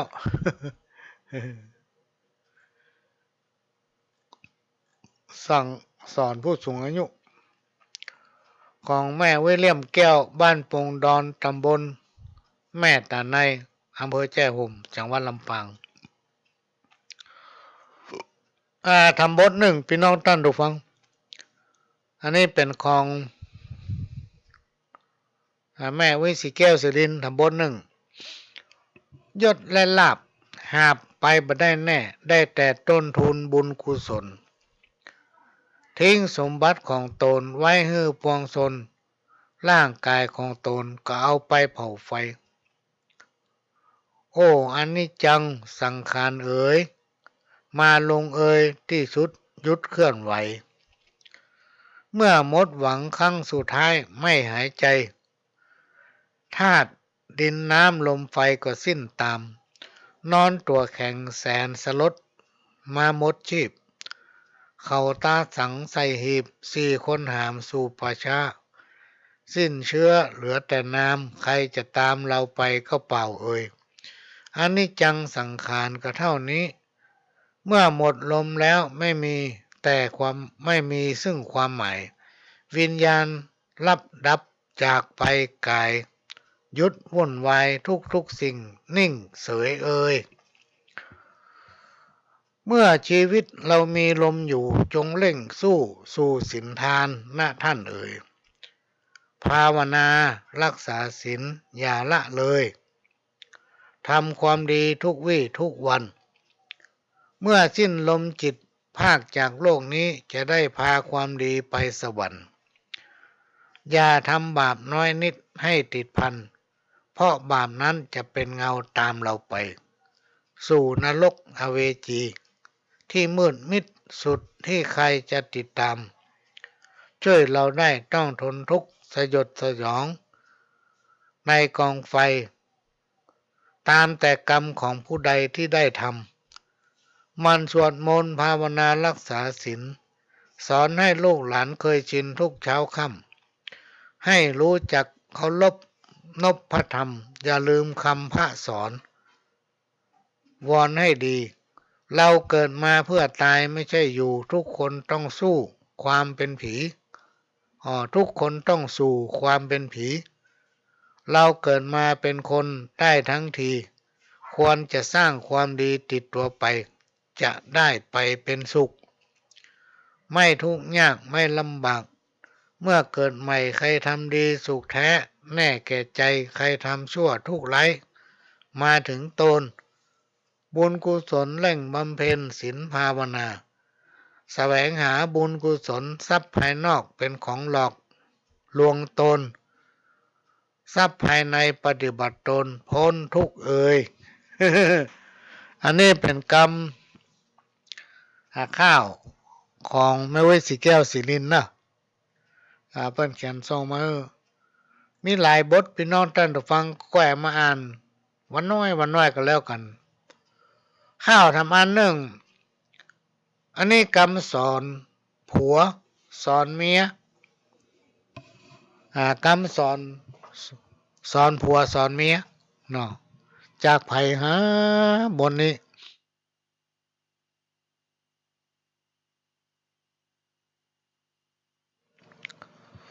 จากไผดีนี่มีชื่อ กรรมสอนผัวสอนเมียสู้เฮยสู้วันพวกนี้เป็นวันพระวันศีลสู้ยาละเตรียมอาหารการกินจะไปนั่งกินอาจจะไปนับกินนับอยู่เฮ้อมันไปสู่ปันทิตามันทำการข้าวาเฮ้อลูกเจ้านึ่งเข้าแล้วเฮ้อมันปัดกวดคัดสีการใดมีเฮ้อพอลูกเต้านอบุตราตั้งการนาอันหาเลี้ยงชีพเฮ้อได้เร็วรีบแสวงหาบ้านเมืองสมัยนี้หนาอันใดก็ได้ซื้อคู่ยังเฮ้อจ้างหิจ้างหอมเฮ้อถนอมในการใจใจจะไปสู่ลุยสู่ไล่ที่บกวนใจก็เฮ้อหยุดเหียหันเปิ้นเสียจะไปซ้ำไปซอกจะไปอู้สอกกอกต่อป่อต่อแม่ครูบาอาจารย์หันเปิ้นตุกผ่านบดีประมาทบดีติ้วซาบดายไปกาดมันจังสิบหายกวนหาของไปขายติดตัวไปพ่องเฮือนเป็นจ้องก็เพราะตรงไหลจาติว่าไฟในอย่านำไปตั้งนอกด่าลูกด่าเต้าก็เฮ้อมีหมอกจะไปด่าเหลือประมาณการมีเฮ้อพอกินเข้าง่ายแล้วจะไปลอกล่อหากรรมบดีที่บอกเฮ้อสูจำไว้ภายหน้าเพื่อมือตกต่ำจ้าเนื้อสูเนื้อเนาะ อันนี้ก็น่าจะเป็นของแม่วิสีแก้วสีลินเนอะพี่น้องท่านผู้ฟังมันมาได้พิมพ์ชื่อไว้คงจะเป็นของแม่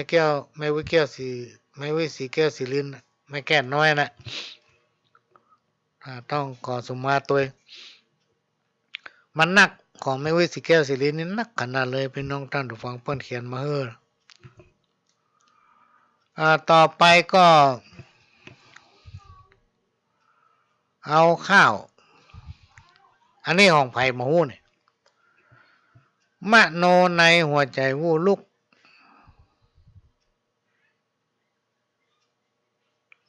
ป่อจักยอมตุกเพื่อลูกบุตรดี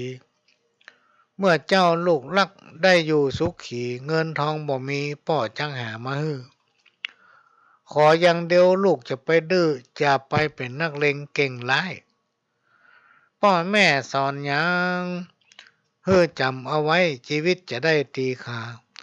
กลัวอนาคตลูกมีปัญหาพงข่าวกัญชาสุราน้ำเหล้าอย่าไปสนใจเนินนายลูกเต้าชีวิตของเฮามีก้านักอย่าไปมั่วสุมเสพถุนจู้ลักมันจะห้อนไม่ที่รุนเมื่อมีเงินนักมีแต่เปื้อนฝูงตกไล่ไปลุนไผ่บ่พอหน้าถูกตำหนิติเตียนเข้าดินฝุ่นหญ้าเหยียบหยามนินทาว่าซ้ำตึงบ่มีไผ่จังมาช่วยกำเขาหนีหน้าไปเลยฟังกำป่อเตอะคนดีป่อเฮยกันไข่สะเบยฟังเนอลูกเต้าทรัพย์อยู่ในดินสินอยู่ในหญ้าป่าอยู่ในนาแม่น้ำถ้าเฮาขยันบักเกียจบักค้านถึงบัดตายกั้นเนินในจิตใจมันนะดิ้นรนของขวายอุตสาห์ทำไปเตื้อเล็กเตื้อน้อยความไร้เดียงสาปัญญาก็น้อยประสบการณ์มีบันนักยุกทุกโกโลกาภิวัตน์หลอกแมงเม่าเข้ากล่องไฟสิ่งยั่วยุมีมากเหลือหลายอย่าหลงงมงายเนื้อตัวนายลูกล่าคนที่ชอบวางตัวว่างๆกลางถนนวันๆได้แต่เที่ยวเตะจนชาชินสิ้นศักดิ์ศรีแม้นขวดเปล่าหรือซื้อหาเปิ้นยังซื้อขวดเปล่าเนี่ยกล้ามันมีแต่คนเฮานี้ถ้าทำตัวมดค่าก็ไล่ค่าอันนี้เป็นกำข้าวของแม่เวสีแก้วสิรินเนอะพี่น้องท่านผู้ฟังส่งมาเฮอนักขณะนี้พี่น้องท่านผู้ฟังก็กำลังรับฟังสาระสปะจากสถานีวิทยุกระจายเสียงพระพุทธศาสนาแห่งชาติขึ้นเพื่อการศึกษาพระพุทธศาสนาและวัฒนธรรม FM 104.50 เมกะเฮิรตซ์จากวัดฝ่ายหินวัดฝ่ายหินตั้งอยู่ตำบลสุเทพอำเภอเมืองจังหวัดเชียงใหม่และก็ได้รับการอนุเคราะห์เมตตาจากท่านผู้อำนวยการสถานีวิทยุล้านนาเชียงใหม่ตำบลจ้างเผือกอำเภอเมืองจังหวัดเชียงใหม่ก็ได้นำเอารายการนี้ได้เลี้ยงเอาเสียงนี้เผยแผ่สู่พี่น้องท่านผู้ฟังทำสถานีหนึ่งและก็ท่านผู้อำนวยการสถานีวิทยุพัฒนาคุณภาพชีวิต FM 92.25 วัดหลวงปะแดงมหาวิหารสถานีวิทยุ FM 98.75 ขึ้นธรรมะของชุมชนวัดห้วยตองซักตำบลขวางเปาอำเภอจอมทองจังหวัดเชียงใหม่สถานีวิทยุมนต์เสียงธรรม 106.25 วัดบุพารามอำเภอแม่แจ่มจังหวัดเชียงใหม่พี่น้องท่านผู้ฟังก็สามารถรับฟังรายการนี้ได้พร้อมกันถึง5สถานีดำเนินรายการโดยก้าวกับผมพ่อหลวงสว่างธาตุอินจันทร์ประธานเครือข่ายกองทุนแม่ของแผ่นดินจังหวัดเชียงใหม่และ8จังหวัดภาคเหนือและก็เป็นประธานคณะที่ปรึกษาผู้ตรวจราชการภาคประชาชนจังหวัดเชียงใหม่ทุกด้านเป็นรองประธานศูนย์ประสานงานกองทุนแม่ของแผ่นดินแห่งชาติก็มาพบปะพี่น้องท่านผู้ฟังในโอกาสที่เป็นขโยมเก่าพี่น้องท่านผู้ฟังได้รับการอนุเคราะห์จากท่านผู้อำนวยการสถานีวิทยุของวัดฝ่ายหินหลวงพ่อพระครูสมุวิสุวัตรวรกิจโจได้ให้การอนุเคราะห์เมตตาให้เวลาแล้วก็มาคุมเสียงมาคุมเครื่องให้ ปุ่นอยู่ที่ห้องส่งสถานีพวกส่งสัญญาณมาพี่น้องท่านผู้ฟังได้ได้จากกับพี่น้องท่านผู้ฟังเพื่อมาเปลี่ยนบรรยากาศให้พี่น้องท่านผู้ฟังได้รับฟังหลังจากได้ฟังสาระสปะด้วยอันปันเรื่องจากทางสถานีหลายๆสถานีช่วงนี้ก็มาฟังขโยมเก่าก็มาฟังกำข้าวก้อมจากพญาเบาเคินเจียงไฮ้ ดอกสลิดติดต้นสลักหวันสอดขึ้นปลายสางร้อนว่าน้องคนงามบ่มีไผ่ขางอ้ายจะน้าวเอาไม้สางมากายกับไม้ห้ากลัวว่าบุญบ่ถึงใจจึงบ่กล้าตั้งแต่เกิดเมินมาได้กล้าคิดเลยเขียนจดหมายตามลายพินิจขอติดต่อด้วยจ่าเติง อันนี้ของอ้ายจังไห้เป็นอ้ายบ่าวน้อยบ่าวเคินจังไห้เมื่อลำโพมาเลยเขียนจดหมายตามลายพินิจขอติดต่อด้วยจ่าเติงจะขอผูกฮักสมัครใจเถิงใครเป็นกู้เปิงใจเติงน้องเน่าถึงวันเดี๋ยวนี้ใจพี่ตัวตามเอิ้นหาคนงามแตนสายกำอู้ขอนายตัวน้องจ้วงปอหันใจเขียนตอบตัวใจจักไข่ผูกมั่นจักไข่ผูกมั่นวะ ยามเมื่อฮักใจปักถึงเขาสีเนเมาไผ่เล่าบะย่านบะย่านคือบะอายพี่น้องท่านผู้ฟังบ่ได้ยินเสียงขอเพียงหันบ้านก็สุขสำราญยิ่งนักยิ่งได้หันตัวเจ้าหัวคำปักกับสันมั่วลืมขิงเนาะ คนเฮาถ้าเมากันฮักกันเนี่ยนักแกเนอะพี่น้องท่านผู้ฟังนักแกกับฮักเพิ่นข้างเดียวนี่นะมันต้องหิมตายเหมือนกันเฮ้ย เอ้าก็มาฟังลำบทหนึ่งลาตรีเคลื่อนย้ายเปลี่ยนไหวเวียนผันจากคืนเป็นวันมีอันมืดแจ้งเป็นวัตตะโกโลโกเติมแท่งมีแสดงแบ่งทิศเปิ้นห้องว่าโลกหมุนหันหุ่นชีวิตติดอยู่โลกันยามตีนฟ้ายกไก่หกปีกขันแสดงว่ามันหูว่ามันจะแจ้งหูว่ามันจะแจ้งลูกมาเมื่อเจ้าหัวเมาหัวหวันหูไผ่หูมันเหมือนกันตัวบ้าน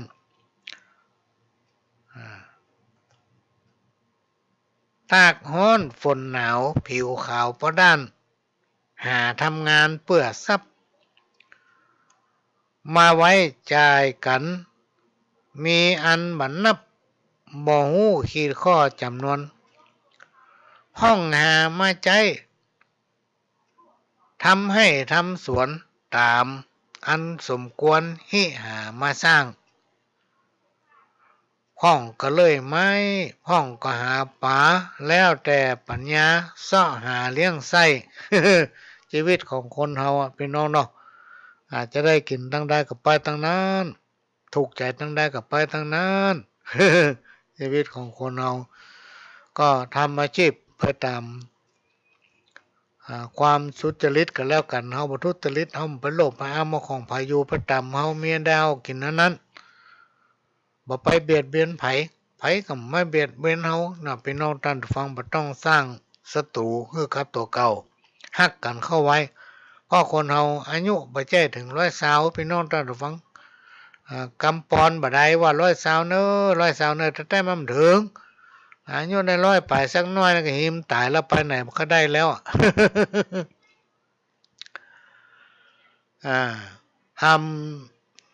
ทำบทหนึ่งเพิ่นบอกว่าตัวข้าม่อนนี้น้ำว่าขนานถาอยู่ตัวลำพังบ่มีกู้ข้างฐานะยากจน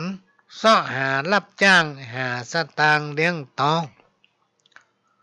พ่อแม่ก็ซ้ำมาลาตาย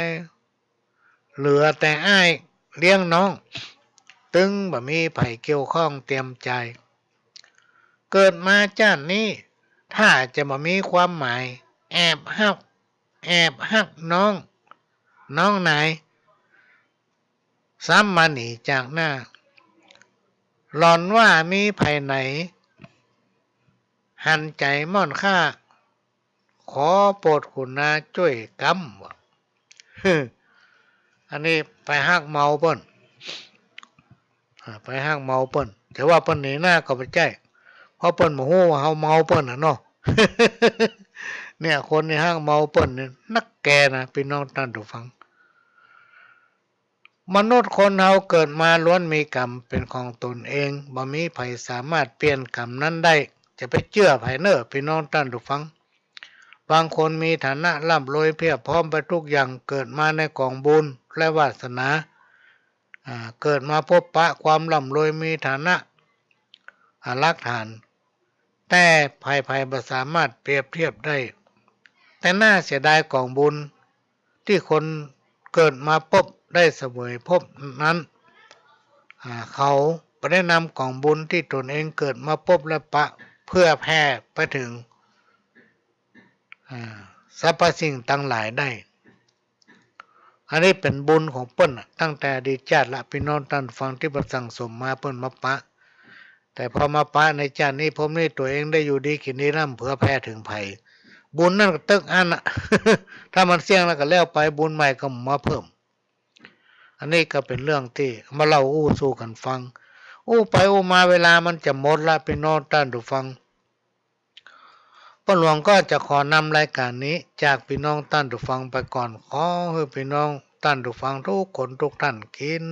ข้าวลำนอนหลับมีสุขภาพร่างกายสมบูรณ์แข็งแรงเป็นที่ฮักของลูกของหลานเป็นที่ฮักของพ่อของแม่เป็นคนดีของสังคมเป็นคนดีของบ้านของเมืองจากกับผมพระหลวงสว่างท่าดินจันทร์ขอสวัสดีครับ